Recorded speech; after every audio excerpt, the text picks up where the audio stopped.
റോമാലേഖനം 5-ാം അധ്യായം അതിന്റെ 2-ാമത്തെ വാക്യം ഒരാൾക്ക് ഒന്നുറക്കെ വായിച്ച് സഹായിക്കാം. റോമാലേഖനം 5-ാം അധ്യായം 2-ാം വാക്യം.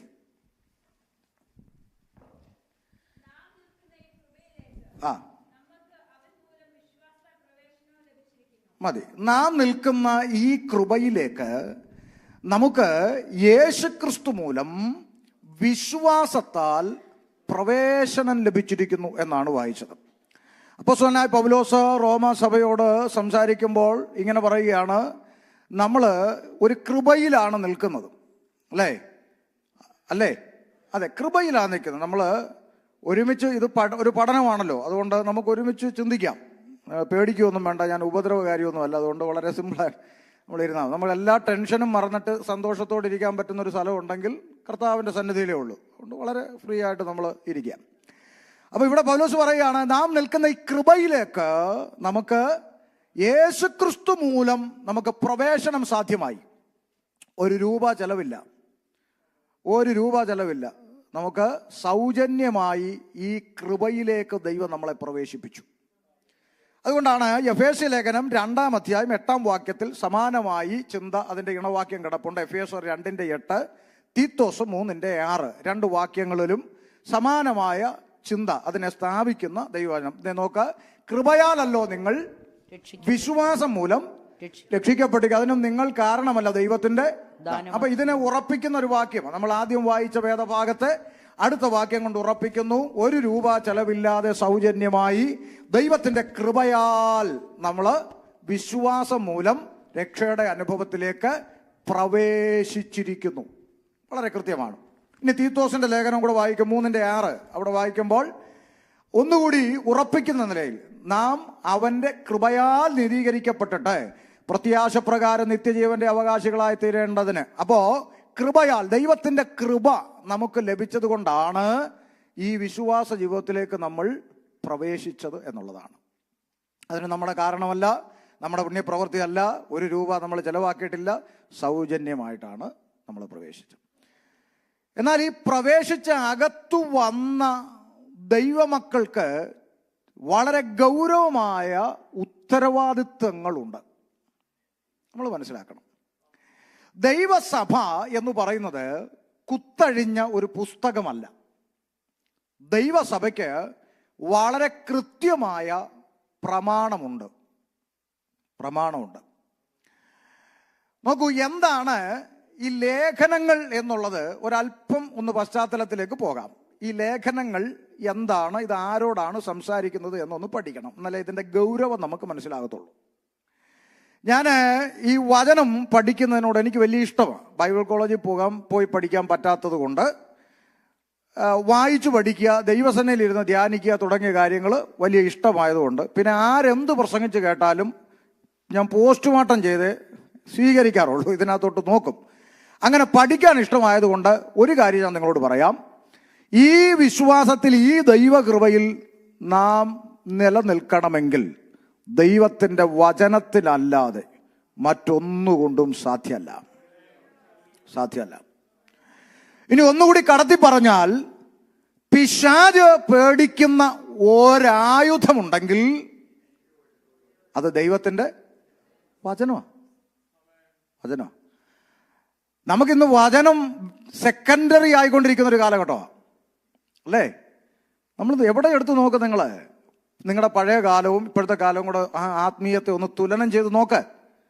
വചനം ഇന്ന് വളരെ സെക്കൻഡറി ആയി മാറിക്കൊണ്ടിരിക്കുക. അതിനേക്കാൾ ഉപരി മറ്റു പലതിനും പ്രാധാന്യം കൊടുത്ത് വചനം ഇങ്ങനെ പിറകിലേക്കായി, അവർ എൻ്റെ വചനത്തെ പിറകിലെറിഞ്ഞ് കളഞ്ഞു എന്ന് പറയുന്ന പോലെയാണ് ഇങ്ങനെ വചനം സെക്കൻഡറി ആയി മാറിക്കൊണ്ടിരിക്കുന്ന ഒരു കാലഘട്ടം നമ്മൾ എത്തിക്കുക. പക്ഷെ ഒരു കാര്യം നമ്മൾ മനസ്സിലാക്കണം, നമ്മുടെ ആരുടെയും കഴിവ് കൊണ്ടും ചാട്ടം കൊണ്ടും തുള്ളിക്കളി കൊണ്ടൊന്നും പേടിക്കുന്നവനല്ല പിശാച് പേടിക്കുന്ന ഒരായുധം ഉണ്ടെങ്കിൽ അത് ദൈവത്തിൻ്റെ വചനമേ ഉള്ളൂ.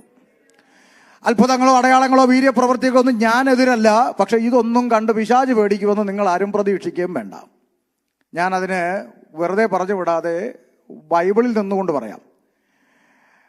സാക്ഷാൽ ദൈവമായ യേശുക്രിസ്തുവിന്റെ മുമ്പിൽ വന്ന് വെല്ലുവിളിച്ച ഒരു രംഗം കാണാം നമുക്ക്, അല്ലേ? പിശാച് വെല്ലുവിളിച്ചു. സൺഡേ ക്ലാസ്സിലെ കുഞ്ഞുങ്ങൾക്ക് അറിയുന്ന കാര്യമാണല്ലോ. എന്താ? 3 കാര്യം ആവശ്യപ്പെട്ടു. പറഞ്ഞേ, നീ ദൈവപുത്രനാണെങ്കിൽ ഈ കല്ല് അപ്പാകാൻ കൽപ്പിക്കുക, അല്ലേ?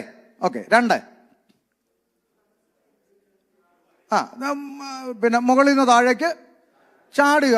ദൂതം, അത് വാക്യം കൊണ്ടാ വന്നത്. ദൂതന്മാര് വായിച്ചോളൂ, ഒന്നും പറ്റത്തില്ലെന്ന് പറഞ്ഞ് വാക്യം കൂടെ കൊണ്ടുവന്നു. 3, എന്നെ ഒന്ന് വീണ് നമസ്കരിച്ചാൽ ഈ ലോകവും ഇതിൽ കാണുന്ന സകല പ്രതാപങ്ങളും അങ്ങോട്ട് തരാം. അപ്പം ഇപ്പൊ പിശാച് യേശുവിന്റെ മുമ്പിൽ ഓഫർ വെക്കുക. നിങ്ങൾക്ക് മനസ്സിലാവുന്നുണ്ടോ? പിശാച് യേശുവിന്റെ മുമ്പിൽ ഓഫർ വെക്കുക. ആ ഓഫറിന്റെ അകത്തൊരു മർമ്മമുണ്ട്. ദൈവമക്കൾ മനസ്സിലാക്കണം, ഒരു മർമ്മം. ആ ഓഫർ, മൂന്നാമത്തേത് ഓഫർ എന്താണ്? നീ എന്റെ മുമ്പിൽ ഒന്ന് വീണ് നമസ്കരിച്ചാൽ ഈ ലോകം ഇതിൽ കാണുന്ന പ്രതാപങ്ങളൊക്കെ ഞാൻ അങ്ങോട്ട് തരാമെന്നാ പറയുന്നത്. ഇതിലെ സകല അധികാരവും ഞാൻ അങ്ങോട്ട് തരാം. ഒരു ഓഫർ യേശുവിന്റെ മുമ്പിൽ വെക്കുക. ആ ഓഫറിന്റെ അകത്ത് ഒളിഞ്ഞിരിക്കുന്ന ഒരു മർമ്മമുണ്ട്, ഒരു രഹസ്യമുണ്ട്. പറയട്ടെ, ഞാൻ നിനക്കിതെല്ലാം തരാം. അതിൻ്റെ അകത്തൊരു രഹസ്യമുണ്ട്, പറയാം. ഇതിനൊരു മറുവശം. ഇനിയിപ്പം പിന്നെ ഞാനിത് തന്നില്ലേലും നീ എന്നെ വീണ് നമസ്കരിച്ചില്ലേലും ഈ ലോകവും ഇതിലുള്ള സകല അധികാരവും നിന്റെ പിതാവായ ദൈവം നിനക്ക് തരും. തരില്ലേ? പിന്നീട് കൊടുത്തോ? നിങ്ങൾക്ക് അതുമായിട്ടൊരു ബന്ധമില്ലാത്ത പോലെ കൊടുത്തോ? സ്വർഗത്തിലും ഭൂമിയിലും സകല അധികാരവും എനിക്ക് പറഞ്ഞില്ലേ? ഇത് അതിനു മുമ്പുള്ള രംഗമായി പറയുന്നത്. അപ്പൊ പിശാച് ഈ പറയുന്നതിനകത്തൊരു മർമ്മമുണ്ട്. നീ ഇപ്പൊ എന്നെ വീണ് നമസ്കരിച്ചില്ലെങ്കിലും ഈ ലോകവും ഇതിലുള്ള സകല അധികാരം ആരെ തന്നെ വരും? നിന്റെ കയ്യിൽ തന്നെ വരും. ആര് തരും? പിതാവായ ദൈവം തരും. പക്ഷേ ഞാൻ തരുന്നതും നിന്റെ ദൈവം തരുന്നതും തമ്മിലൊരു വ്യത്യാസമുണ്ട്. എന്താ വ്യത്യാസം? ഞാൻ തരുന്നത് ഇൻസ്റ്റന്റ് ആയിട്ട് തരും. ഇൻസ്റ്റന്റ് വിടുതല എൻ്റെ രീതി. മനസ്സിലായോ? എന്നെ ഒന്ന് വീണ് നമസ്കരിച്ചാൽ അപ്പോഴേ ഇൻസ്റ്റന്റാ. നമുക്ക് വേറെ ഇവിടെ ചടങ്ങുകളൊന്നുമില്ല, വേറെ ഫോർമാലിറ്റീസ് ഒന്നും ഇല്ല. ഒന്ന് നമസ്കരിച്ചാൽ ഇൻസ്റ്റന്റ് ആയിട്ട് ഞാൻ ഇതൊക്കെ അങ്ങോട്ട് തരും, ചുമ്മാ അങ്ങ് തരും. പക്ഷേ ഞാൻ തരുന്ന പോലെ അല്ല നിന്റെ ദൈവം തരുന്നത്. എന്താ? ഈ ഉപവാസം കഴിഞ്ഞ് നീ പരസ്യ ശുശ്രൂഷയ്ക്കിറങ്ങും, നീ ജനത്തോട് സംസാരിക്കും, പള്ളികളിൽ ഉപദേശിക്കും, പരീശന്മാരും പുരോഹിതന്മാരും നിനക്കെതിരാകും, ജനങ്ങൾ നിന്നെ പരിഹസിക്കും, നിനക്ക് ഈ അധികാരം എവിടെ നിന്ന് ചോദിക്കും, നീ തച്ചന്റെ മകനല്ലേ എന്ന് ചോദിക്കും, ഒടുവിൽ അവര് നിന്നെ എറിയുവാൻ കല്ലുകൾ എടുക്കും. ഇതെല്ലാം കഴിഞ്ഞിട്ട് അവര് നിന്നെ ഉപദ്രവിക്കും, നിന്റെ തലയിൽ മുൾക്കിരീടം വെക്കും, നിന്നെ അവർ അടിക്കും, ഒടുവിൽ ക്രൂശിൽ കൊണ്ടുപോയി ക്രൂശിച്ച് നിന്റെ വസ്ത്രം വരെ അവർ വകുത്തെടുത്ത് നിന്നെ ക്രൂരമായി ഉപദ്രവിച്ചു ക്രൂശിൽ നിന്നെ തറച്ചു നിന്നെ കൊല്ലും. അഴിമത്യക്കാരനായ യോസേഫിന്റെ കല്ലറയ്ക്കൽ നിന്റെ ശവ കുടീരം കൊണ്ട് അടക്കം ചെയ്യപ്പെടും. ആമേൻ. എന്നിട്ട് 3 ദിവസം കഴിയുമ്പോൾ പിതാവായ ദൈവം നിന്നെ ഉയർത്തെഴുന്നേൽപ്പിച്ചിട്ട് ഈ ലോകവും ഇതിലുള്ള സകല അധികാരവും നിന്റെ ദൈവം നിനക്ക് തരും. എപ്പോഴാ? ഈ പറഞ്ഞ അടി, ഇടി, ഉപദ്രവവും ഈ അപമാനവും നിന്നയും പരിഹാസവും സകലതും അനുഭവിച്ചിട്ടാണ് അങ്ങേര് തരുന്നത്. എന്നാൽ എന്നെ ഒന്ന് വീണ് നമസ്കരിച്ച് അടിയില്ല, ഇടിയില്ല, ഉപദ്രവമില്ല, പരിഹാസമില്ല, അപമാനമില്ല, ക്രൂശില്ല, ഇതെല്ലാം ഇപ്പോഴേ തന്നേക്കാം. ഈ ഓഫറാണ് ഇന്നും ലോകത്തിൽ നിൽക്കുന്നത്. എന്നാൽ യേശു ഏത് തെരഞ്ഞെടുത്തു? ഇൻസ്റ്റന്റ് വിടുതൽ യേശു തെരഞ്ഞെടുത്തില്ല.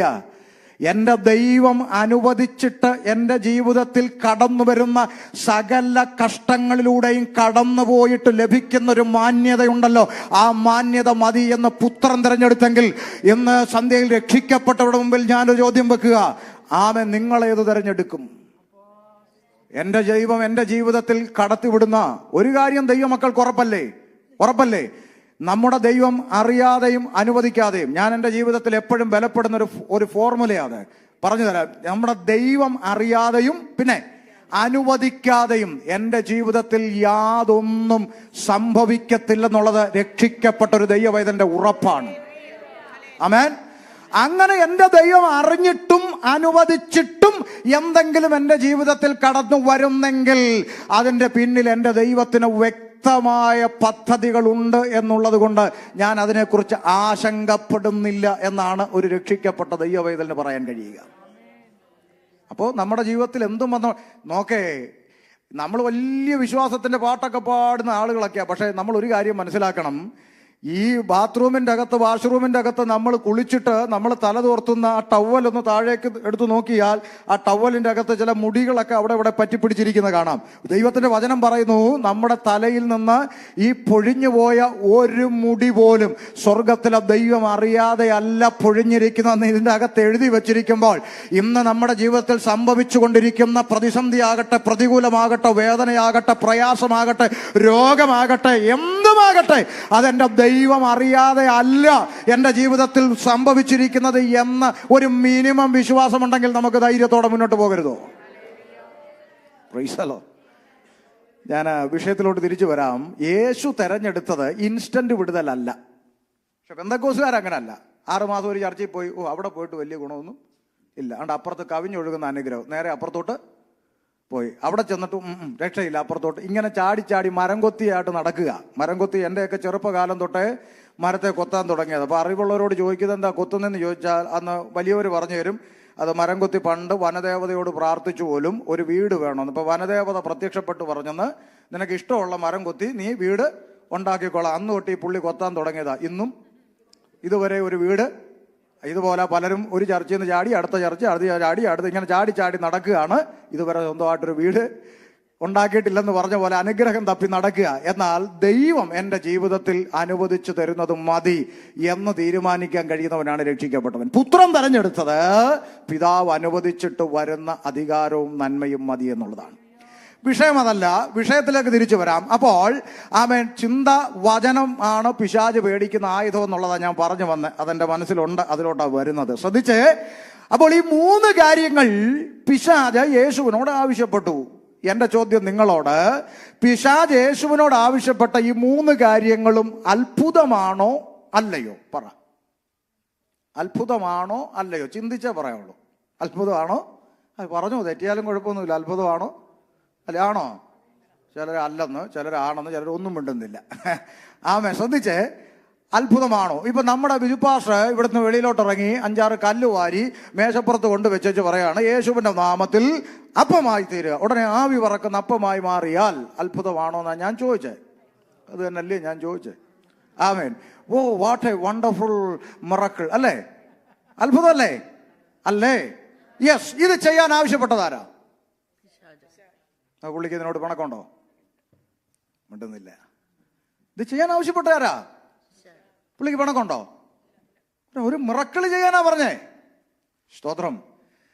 നമ്മുടെ വിജുപാഷ ഇവിടുത്തെ ഒരു 10 നില ഹീര പ്ലാസ ബിൽഡിങ്ങിന്റെ മുകളിൽ കയറിയിട്ട് പറയാ, കർത്താവ് എന്റെ കൂടെ ഉണ്ട്, എനിക്കൊരു ചുക്കും സംഭവിക്കത്തില്ല, ഞാനിതാ ചാടുന്നു എന്ന് പറഞ്ഞ് നേരെ താഴോട്ട് ചാടി.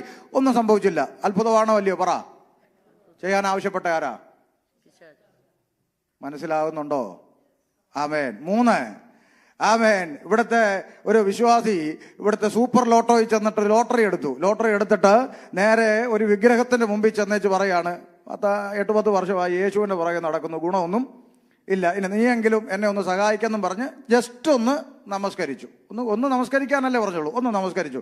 വൈകിട്ട് റിസൾട്ട് വന്നപ്പോൾ 25 കോടി പുള്ളിക്ക് അടിച്ചു. അത്ഭുതമാണോ അല്ലയോ? ഒന്ന് നമസ്കരിച്ചേ ഉള്ളൂ. അത്ഭുതമായി. സ്ഥിതി മാറി. ഇപ്പം നമ്മുടെ പുതിയ പ്രസംഗങ്ങളുടെ ഭാഷയിൽ പറഞ്ഞാൽ, നിന്റെ ലെവല് മാറി, സ്ഥിതി മാറി. അത്ഭുതമാണോ അല്ലയോ? ആവശ്യപ്പെട്ടതാരാ? ഇനി നിങ്ങൾ ശ്രദ്ധിക്കുക ഗൗരവമായി. ഈ അത്ഭുതങ്ങളെല്ലാം ചെയ്യാൻ ആവശ്യപ്പെട്ടപ്പോൾ കർത്താവായ യേശു ക്രിസ്തുവിന് അത്ഭുതം ചെയ്യാനുള്ള ബുദ്ധിമുട്ടുള്ളവനാണോ? അല്ല. 4 ദിവസം ചീഞ്ഞ മൃതദേഹത്തിന്റെ മുമ്പിൽ വന്ന് നിന്ന് പിതാവേ എന്ന് വിളിച്ചുകൊണ്ട് പ്രാർത്ഥിച്ച് ഒരു വാക്ക് കൽപ്പിച്ചപ്പോൾ ചീഞ്ഞളിഞ്ഞ മൃതദേഹം ജീവനുള്ളവനായി പുറത്തു വന്ന മഹാദൈവമാണ് നിൽക്കുന്നത്. മഹാദൈവം നമ്മുടെ രക്ഷിതാവുമായ യേശു ക്രിസ്തു. ഇവൻ വെല്ലുവിളിച്ച് അത്ഭുതം ചെയ്യാൻ പറഞ്ഞപ്പോൾ, പിതാവേ, ഇവൻ വെല്ലുവിളിക്കുന്നു, ഇവൻ ഇപ്പോൾ ലജ്ജിക്കേണ്ടതിന് ഇപ്പോൾ തന്നെ ഈ കല്ല് ഇവിടെ ചൂട് ആവി പറക്കും അപ്പമായി മാറട്ടെ എന്ന് ശാസിക്കുന്നു. വല്ലതും തുപ്പിയോ? പറ. മിണ്ടുന്നില്ല. ഇല്ല, ഇല്ല. പകരം ആമേൻ, കർത്താവ് എന്താ ചെയ്തത്? ആമേൻ, ഒരു വചനമെടുത്തു, അവന്റെ നെഞ്ചിന്റെ നേരെ തൊടുത്തു. എന്താ? മനുഷ്യൻ അപ്പം കൊണ്ട് മാത്രമല്ല, ദൈവത്തിന്റെ വായിൽ നിന്ന് വരുന്ന സകല വചനത്താലും ജീവിക്കുന്നുവല്ലോ എന്ന് അച്ഛൻ മിണ്ടല്ല, അച്ഛൻ മിണ്ടാതിരി, ഇവര് പറയട്ടെ എന്ന്. അത് പാസ്റ്റർ പറഞ്ഞോണ്ടാ ഇപ്പൊ പറയുന്നത്, അല്ലെങ്കിൽ മിണ്ടുകയല്ല. ചിലർ പറയും എന്ന് പറഞ്ഞു, എന്ന് കേട്ടു, അങ്ങനെ എന്ന്. അപ്പൊ ശ്രദ്ധിക്കണം, എഴുതിയിരിക്കുന്നുവല്ലോ എന്ന് ശത്രുവിനോട് പറയണമെങ്കിൽ, ശ്രദ്ധിക്കൂ, എഴുതിയിരിക്കുന്നു എന്ന് ശത്രുവിനോട് പറയണമെങ്കിൽ കുറഞ്ഞ പക്ഷം അത് ന്യായപ്രമാണത്തിൽ എഴുതിയിട്ടുണ്ടെന്ന് എന്ത് ചെയ്യണം? അറിയണ്ടേ? അറിയാതെ എങ്ങനെ പറയും? അറിയണ്ടേ? അറിയണം. അറിയണോ? എന്ത് ചെയ്യണം? അതാണ് നമ്മുടെ പരാജയം. അതാ നമ്മുടെ പരാജയം. ആര് വായിക്കുന്നു? ഞാൻ നിങ്ങളോട് ചോദിക്കുന്നു, ദൈവസന്നിധിയിൽ ഒരു ദിവസം ഇവിടുത്തെ പ്രസിഡന്റിന് 24 മണിക്കൂറേ ഉള്ളൂ അല്ലേ? ഒരു ജോലിയില്ലാതെ വീട്ടിൽ കിടന്ന് ഉറങ്ങുന്ന അച്ചായനും 24 മണിക്കൂറേ ഉള്ളൂ അല്ലേ? 24 മണിക്കൂർ കൊണ്ട് പ്രസിഡന്റ് ചെയ്യേണ്ട പ്രസിഡന്റ് ചെയ്യും, ഉറങ്ങേണ്ടവൻ ഉറങ്ങും. രണ്ടുപേർക്കും നേരെ ഒരുപോലെ ഉള്ളൂ. എന്നാൽ ചോദിക്കാം, ഒരു ദിവസം 24 hours അറ്റ്ലീസ്റ്റ് കുറഞ്ഞ പക്ഷം ഒരധ്യായമെങ്കിലും വായിക്കാതെ ഞാൻ ഉറങ്ങാറില്ല ഭാഷ എന്ന് ഇന്ന് സന്ധ്യയിൽ ദൈവസന്നിധിയിൽ പ്രാഗൽഭ്യത്തോടെ എത്ര പേർക്ക് പറയാൻ സാധിക്കുമെന്ന് സ്വയം ചിന്തിക്കണം. ആമേൻ. ബൈബിള് മുഴുവൻ വായിച്ചോന്നല്ല ഞാൻ ചോദിച്ചത് നിങ്ങളോട്. അറ്റ്ലീസ്റ്റ് ഒരധ്യായമെങ്കിലും വായിക്കാതെ ഉറങ്ങിയിട്ടാണ് പ്രാർത്ഥനയ്ക്ക് വരുമ്പോൾ പരാതിക്കെട്ട് മുഴുവൻ ദൈവത്തോട് കാണുന്നില്ലേ, കേൾക്കുന്നില്ലേ, എന്നെ വേണ്ടായോ എന്നൊക്കെ ചോദിക്കുക. അപ്പൊ കുഴപ്പക്കാരനാരാ? പിന്നെ മനസ്സിലാകുന്നുണ്ടോ? ഒരധ്യായം അറ്റ്ലീസ്റ്റ് ഒരധ്യായം. പലരും ആരാധന കഴിഞ്ഞ് വീട്ടിൽ പോയാൽ പിറ്റേന്ന് അടുത്ത ഞായറാഴ്ച രാവിലെയാണ് ഒരു വെപ്രാളം. ബൈബിൾ തപ്പ എവിടെ കൊണ്ട് വെച്ചെന്നൊരു പിടുത്തവും ഇല്ലല്ലോ എന്നും പറഞ്ഞു ആകെ ബഹളം വെപ്രാളം. അതിനിടയ്ക്ക് ഒരാഴ്ച പുസ്തകം നോക്കിയിട്ടില്ല, തൊട്ടിട്ടില്ല, വെപ്രാളമായി. അവസാനം ഗതികെട്ട് പാസ്റ്റർ വിളിച്ചോ, പാസ്റ്റർ പറയാം ഭാരപ്പെടണ്ട, ഇവിടെ ആരാധന കഴിഞ്ഞ് പോയപ്പോൾ അത് ഇതൊക്കെയല്ലേ യാഥാർത്ഥ്യങ്ങള്. ഒരധ്യായം പോലും വായിക്കാതെ ഉറങ്ങിയിട്ടാണ് രാവിലെ എഴുന്നേറ്റ് നമ്മൾ നമ്മുടെ പ്രോജക്റ്റുകൾ എഴുതി, ഇന്നത്തെ ആവശ്യങ്ങളെല്ലാം എഴുതി നേരെ ഒന്ന് സൈൻ ചെയ്തേരെ, അങ്ങോട്ട് കൊടുക്കുക, ഒപ്പിട്ടാരെ. ഇതിനു വേണ്ടി ഇരിക്കുന്നയാളല്ല ദൈവം. Praise the Lord. ദൈവത്തിന്റെ വചനത്തിന്റെ ഗൗരവം മനസ്സിലാക്കാൻ വേണ്ടി ഞാനൊന്ന് അടിസ്ഥാനമിട്ടെന്നേ ഉള്ളൂ. ഇനി അതിന് നിങ്ങൾക്ക് തെളിയിക്കുന്ന വാക്യം വേണോ? എഫേസ്യ ലേഖനം പഠിച്ചാൽ മതി. നമുക്ക് പോരാട്ടമുള്ളത് ജഡരക്തങ്ങളോടല്ല. എഫേസ്യ ലേഖനം 6:10 മുതൽ വായിക്കുന്നു. നമുക്ക് പോരാട്ടമുള്ള ജഡരക്തങ്ങളോടല്ല, വാഴ്ചകളോടും അധികാരങ്ങളോടും ഈ ലോകത്തില് ഈ അന്ധകാരത്തിന്റെ ലോകാധിപതികളോടും സ്വർലോകത്തില് ദുഷ്ടാത്മസേനയോടും. അത്ര അടുത്തത്, അതുകൊണ്ട് നിങ്ങൾ ദുർദിവസത്തിൽ എതിർപ്പാനും സകലവും സമാപിച്ചിട്ട് ഉറച്ചു നിൽപ്പാനും കഴിയേണ്ടത് ദൈവത്തിന്റെ സർവായുധ വർഗം. എന്താ സർവായുധ വർഗം? അടുത്തത്, നിങ്ങളുടെ അരയ്ക്ക് സത്യം കെട്ടിയും നീതി എന്ന കവചം ധരിച്ചും സമാധാന സുവിശേഷത്തിനാൾ ഒരുക്കം കാലിന് ചെരുപ്പാക്കിയും എല്ലാറ്റിനും മീതെ ദുഷ്ടന്റെ തീയമ്പുകളൊക്കെയും കെടുക്കുവാൻ തക്കതായി വിശ്വാസം എന്ന പരിച എടുത്തും കൊണ്ട് നിൽപ്പിന്. അടുത്തത്, രക്ഷ എന്ന ശിരസ്ത്രം. നിൽക്കട്ടെ, ഈ പറഞ്ഞ ഇത്രയും കാര്യങ്ങൾ ശത്രു നമുക്ക് നേരെ എയ്യുന്ന ആയുധങ്ങളെ പ്രതിരോധിക്കാനുള്ള കാര്യങ്ങളാണ്. അതെ, അതായത് നമുക്കിത് പരിക്കേൽപ്പിക്കാതെ വണ്ണം പ്രതിരോധിക്കാനുള്ള കാര്യങ്ങളാണ് ഇത്രയും വായിച്ചത്. തിരിച്ച് പ്രതികരിക്കാനുള്ള ഒരു ആയുധം ഒരെണ്ണേ അതിനകത്തുള്ളൂ, ദൈവവചനമെന്ന ആത്മാവിന്റെ വാളും കൈക്കൊള്ളുവീൻ. മനസ്സിലായോ? വചനത്തിന്റെ ശക്തി, ദൈവവചനത്തിന്റെ ശക്തി. പണ്ട് കാലങ്ങളിൽ നമ്മുടെ നാട്ടിൻപുറത്തു നിന്നാണല്ലോ എന്തായാലും ഇങ്ങോട്ട് വന്നത്. സന്ധ്യാസമയങ്ങളിൽ വീട്ടിനകത്ത് കുടുംബ പ്രാർത്ഥന എന്ന് പറയുന്ന ഒരു കാര്യം ഉണ്ടായിരുന്നല്ലേ? ഉള്ളവര് ആകട്ടെ പാവിരിച്ച് ഉള്ളവർ അങ്ങോട്ട് ഇരുന്ന് പാട്ട് പാടി വേദപുസ്തകം വായിച്ച് പ്രാർത്ഥിക്കുന്ന ഒരു അനുഭവം. ആ പ്രാർത്ഥനയുടെ അനുഭവം നിലനിന്ന കാലത്ത് ആ പ്രാർത്ഥനയുടെ ആ വചനത്തിന്റെ ശബ്ദത്തിന്റെ പരിധിക്കപ്പുറത്തെ ഇരുട്ടിന്റെ ശക്തികൾക്ക് നിൽക്കാൻ കഴിഞ്ഞിരുന്നുള്ളൂ. ഇന്ന് വീട്ടിൽ പ്രാർത്ഥന നടക്കണമെങ്കിൽ പാസ്റ്റർ വരേണ്ട അവസ്ഥയാണ്. പാസ്റ്റർ ദൂരെ നിന്ന് വരുമ്പോഴേ ബഹളം, അടി ടി വി നിർത്തടി എന്നൊക്കെ പറഞ്ഞ ആകെ ഒരു ബഹളമാണ്. പാസ്റ്റർ വരുന്നു, പിന്നെ രംഗം മാറുന്നു, നമ്മൾ ആത്മീയത്തിന്റെ തലത്തിലേക്ക് കയറുന്നു പാസ്റ്ററെ ബോധ്യപ്പെടുത്താൻ വേണ്ടി. പക്ഷെ അതിനും അപ്പുറത്ത് ആ ഒരു 10 മിനിറ്റ് പാസ്റ്റർ നമ്മളെ കാണാൻ വരുന്നതിനപ്പുറത്ത് ബാക്കിയുള്ള 24 മണിക്കൂറിൽ ബാക്കിയുള്ള സമയം മുഴുവൻ ഞാൻ ഇരിക്കുന്നതും എഴുന്നേൽക്കുന്നതും നടക്കുന്നതും കിടക്കുന്നതും എൻ്റെ ഹൃദയത്തിന്റെ നിരൂപണങ്ങൾ പോലും ദൂരത്ത് നിന്ന് ഗ്രഹിക്കുന്ന സ്വർഗത്തിലെ ദൈവത്തിന്റെ കണ്ണ് എന്നെ കണ്ടുകൊണ്ടിരിക്കുന്നു എന്ന ബോധ്യം രക്ഷിക്കപ്പെട്ട ദൈവമക്കൾക്ക് ഇല്ലാതെ പോയൊരു കാലഘട്ടത്തിൽ നമ്മളെത്തി നിൽക്കുകയാണ്. ആമേൻ. എന്തുകൊണ്ടാ? ദൈവവചനം സെക്കൻഡറി ആയി മാറുന്നു. വചനമൊന്നും എൻ്റെ ദൈവമേ, സങ്കടം കൊണ്ട് പലപ്പോഴും പ്രതികരിക്കുമ്പോൾ നമ്മൾ കുറ്റക്കാരായി വിമർശിക്കുന്നവരായി മാറിപ്പോവുക. സങ്കടം കൊണ്ട് പ്രതികരിക്കുക. കാര്യം എന്താ? വചനം പറയാൻ നേരമില്ല. 1 മണിക്കൂർ പ്രസംഗിക്കാൻ കൊടുത്താൽ ഒരു വാക്യം വായിച്ച് 10 മിനിറ്റ് എന്തെങ്കിലും പറയും, പിന്നെ അങ്ങോട്ട് ഇറങ്ങിയേച്ച് പ്രാപിച്ചോ, പൊട്ടട്ടെ, കത്തട്ടെ, പിടിച്ചോ, ഫയർ, ടച്ച്, ഗ്ലോറി, ഇങ്ങനെ ലെവൽ അങ്ങ് മാറിപ്പോവുക. കാര്യം എന്താ? ഇത് പറയാൻ അറിയത്തില്ലെന്ന്, പുസ്തകം അറിയത്തില്ലെന്ന്. മനസ്സിലാകുന്നുണ്ടോ? വേദപുസ്തകം പഠിച്ചാൽ നമുക്ക് ഈ വിശ്വാസ ജീവിതത്തിൽ നിലനിൽക്കണമെങ്കിൽ ദൈവത്തിന്റെ വചനമല്ലാതെ കുഞ്ഞെ ആശ്രയിക്കാൻ കഴിയുന്ന മറ്റൊരു കുറുക്കുവഴിയും ഇല്ലെന്ന് ഇന്ന് രാത്രി പരിശുദ്ധാത്മാവിൽ നിന്നുകൊണ്ട് വചനത്തിന്റെ തെളിവിൽ നിങ്ങളോട് പറയാം. വേറൊരു കുറുക്കുവഴി ഇല്ല. അതുകൊണ്ട് വചനത്തിലേക്ക് ഇന്ന് രാത്രി മടങ്ങി വരണം. വചനത്തിലേക്ക് മടങ്ങി വരണം. സ്തോത്രം. അപ്പോൾ ദൈവത്തിന്റെ വചനം അത് ഇരുവായ്ത്തലയുള്ള ഏതു വാളിനേക്കാളും മൂർച്ചയേറിയതും സദ്യമജ്ജ മാംസങ്ങളെ വേർവിടുവിക്കും വരെ തുളഞ്ഞു ചെല്ലുന്ന വാൾ, ആത്മാവിന്റെ വാൾ. അത് കൈക്കൊണ്ടാൽ ഈ പോരാട്ടത്തിൽ നമുക്ക് നിലനിൽക്കാം. കാരണം നമ്മൾ നിൽക്കുന്നത് കളിക്കളത്തിലല്ല, യുദ്ധക്കളത്തിലാണ്. ആമേൻ, ഹല്ലേലൂയ. അപ്പൊ അതുകൊണ്ടാണ് ദൈവത്തിന്റെ വചനത്തിന്റെ ഗൗരവം. ഇന്ന് ഞാൻ നാട്ടിലൊക്കെ ആണെങ്കിൽ എനിക്ക് ഇവിടുത്തെ സാഹചര്യങ്ങൾ പലപ്പോഴും അറിയത്തില്ല. നമ്മളൊക്കെ വിസിറ്റിങ്ങിന് വരുന്നത് നാട്ടിലെ സാഹചര്യം വെച്ച് നോക്കുമ്പോൾ സഭാ ചാർജ് ഇല്ലാത്തത് കൊണ്ട് പലപ്പോഴും ക്ഷണിക്കപ്പെടുന്ന ആരാധനയിൽ സഭായോഗത്തിൽ സംബന്ധിക്കുന്ന ആളാണ് ഞാൻ. പലപ്പോഴും അങ്ങനെ പോകുന്ന സഭായോഗങ്ങളിൽ ഇരിക്കുമ്പോൾ മനസ്സ് വല്ലാതെ വിഷമിച്ചിട്ടുണ്ട്. എന്തുകൊണ്ടാണെന്നറിയാമോ? സഭായോഗത്തിൽ പോലും കാണാം സകല ചടങ്ങുകൾക്കും സമയമുണ്ട്. ലാസ്റ്റ് വന്നിട്ടൊരു ഡയലോഗുണ്ട്, സമയം പോയത് കൊണ്ട് നമുക്ക് വേഗത്തിലൊരു വാക്യം വായിച്ചുകൊണ്ട് വചനത്തിന് മാത്രം സമയമില്ല. ആമേൻ. കർത്തൃമേശ മുമ്പിലുള്ളപ്പോൾ കേൾക്കാം, നമുക്ക് കാര്യങ്ങൾ കൂടുതലൊന്നും പറയാൻ സമയമില്ല, എല്ലാവർക്കും അറിയാലോ ഇതെങ്ങനെയുള്ളവരാ എടുക്കണ്ട എന്നൊക്കെ എല്ലാവർക്കും അറിയാലോ. ഇങ്ങനെയൊക്കെ അങ്ങ് പോയിട്ട് കേവലം ഒരു സാൻഡ്വിച്ചും പപ്സും ഒക്കെ കഴിക്കുന്ന ഒരു ലാഘവത്തോടെ കർത്തൃമേശ എടുക്കുന്ന കാലങ്ങളിലേക്ക് എത്തി നിൽക്കുകയാണ്. ദൈവ സാന്നിധ്യം നിറഞ്ഞു നിൽക്കുന്ന, പരിശുദ്ധാത്മാവിന്റെ സാന്നിധ്യം നിറഞ്ഞു നിൽക്കുന്ന ആത്മീയ അന്തരീക്ഷത്തിലൊക്കെ നമ്മളൊരു കർത്തൃമേശ എടുത്ത കാലങ്ങൾ പുറകോട്ടൊന്ന് തിരിഞ്ഞു നോക്കിയേ. ആ അനുഭവങ്ങളൊക്കെ ഒന്ന് ചിന്തിച്ചു നോക്കിയേ.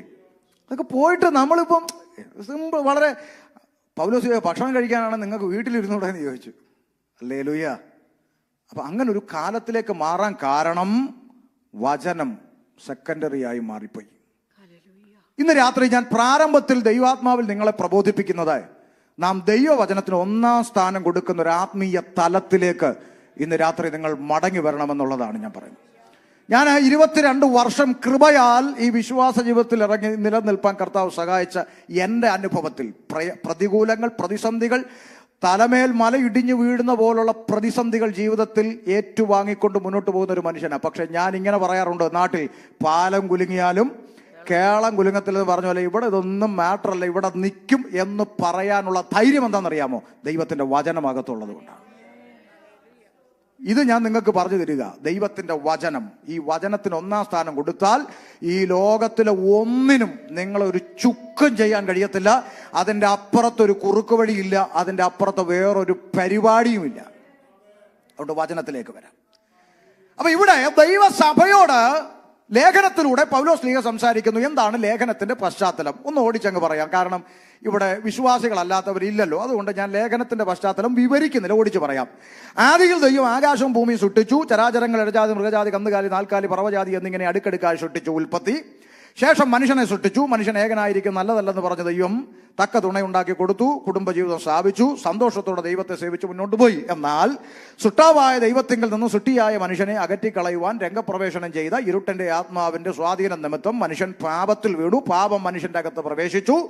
ആമേൻ. വേദപുസ്തകം പറഞ്ഞു, ഏകനാൽ പാപവും പാപത്താൽ മരണവും ലോകത്തിൽ പ്രവേശിച്ചു. മനുഷ്യൻ പാപിയായി. മനുഷ്യൻ പാപത്തിൽ നിന്ന് പാപത്തിലേക്ക് മുന്നോട്ട് പോയ കാലയളവിൽ ദൈവം മനുഷ്യന്റെ മുമ്പിൽ ന്യായപ്രമാണം വെച്ചു കൊടുത്തു. നിങ്ങൾക്കെല്ലാം അറിയുന്ന കാര്യമാണ്, അവിടെ എങ്ങും വിവരിക്കുന്നില്ല. ന്യായപ്രമാണം ദൈവം മനുഷ്യന് കൊടുത്തതിന്റെ പിന്നിൽ പ്രധാനപ്പെട്ട 2 ഉദ്ദേശം ബൈബിളിൽ കാണാം. ഒന്ന്, തെറ്റെന്ത് ശരിയെന്ത് എന്ന് മനുഷ്യൻ തിരിച്ചറിയണമെങ്കിൽ മനുഷ്യന്റെ മുമ്പിൽ എന്ത് വേണം? നിയമം വേണം, അല്ലേ? ഇവിടെ ഈ രാജ്യത്തിന്റെ പ്രത്യേകത അങ്ങനല്ലേ? ഇവിടുത്തെ എല്ലാ നിയമവും കൃത്യമായിട്ട് അനുസരിച്ച് പോവുകയാണെങ്കിൽ ഒരു പ്രശ്നവും ഇല്ല. നിയമം അനുസരിച്ച് പോയാൽ വേറൊരു പ്രശ്നവുമില്ല. ഇവിടെ ആരെയും കഴുത്തിന് പിടിക്കുന്ന ഒരു പരിപാടിയില്ല. പക്ഷെ നിയമം പാലിച്ചില്ലെങ്കിൽ പ്രശ്നം. അവിടെ ഞാൻ ശ്രദ്ധിച്ച വണ്ടി ഓടിക്കുമ്പോൾ ഈ സ്റ്റോപ്പ് എന്ന് പറയുന്ന ഒരു സ്ഥലത്ത് എത്തുമ്പോൾ നമ്മുടെ നാട്ടിലെങ്ങാണമാണെങ്കിൽ ഇടത്തോട്ടും വലത്തോട്ടും നോക്കിയിട്ട് ഒറ്റ പോക്കങ്ങ് പോകും. ഇവിടെയാണെങ്കിൽ വീല് പൂർണ്ണമായിട്ട് സ്റ്റോപ്പായിട്ട് പോകും. ഞാൻ ശ്രദ്ധിച്ചിട്ടുണ്ട് വണ്ടി ഓടിക്കുമ്പോൾ ആളുകൾ ചെയ്യുന്നത്. അപ്പൊ നിയമം അങ്ങനെയാണ്. ഈ ബോർഡ് അവിടെ ഇല്ലായിരുന്നെങ്കിൽ നിങ്ങൾ അങ്ങനെ നിർത്തുവോ? ഇല്ല. ആ ബോർഡില്ലാത്ത എത്രയോ സ്ഥലമുണ്ട്, നമ്മൾ ഓടിച്ചു പോകുന്നുണ്ടല്ലോ. അപ്പോ നിയമം, തെറ്റും ശരിയും തിരിച്ചറിയണമെങ്കിൽ നമ്മുടെ മുമ്പിൽ ഒരു ലോ വേണം.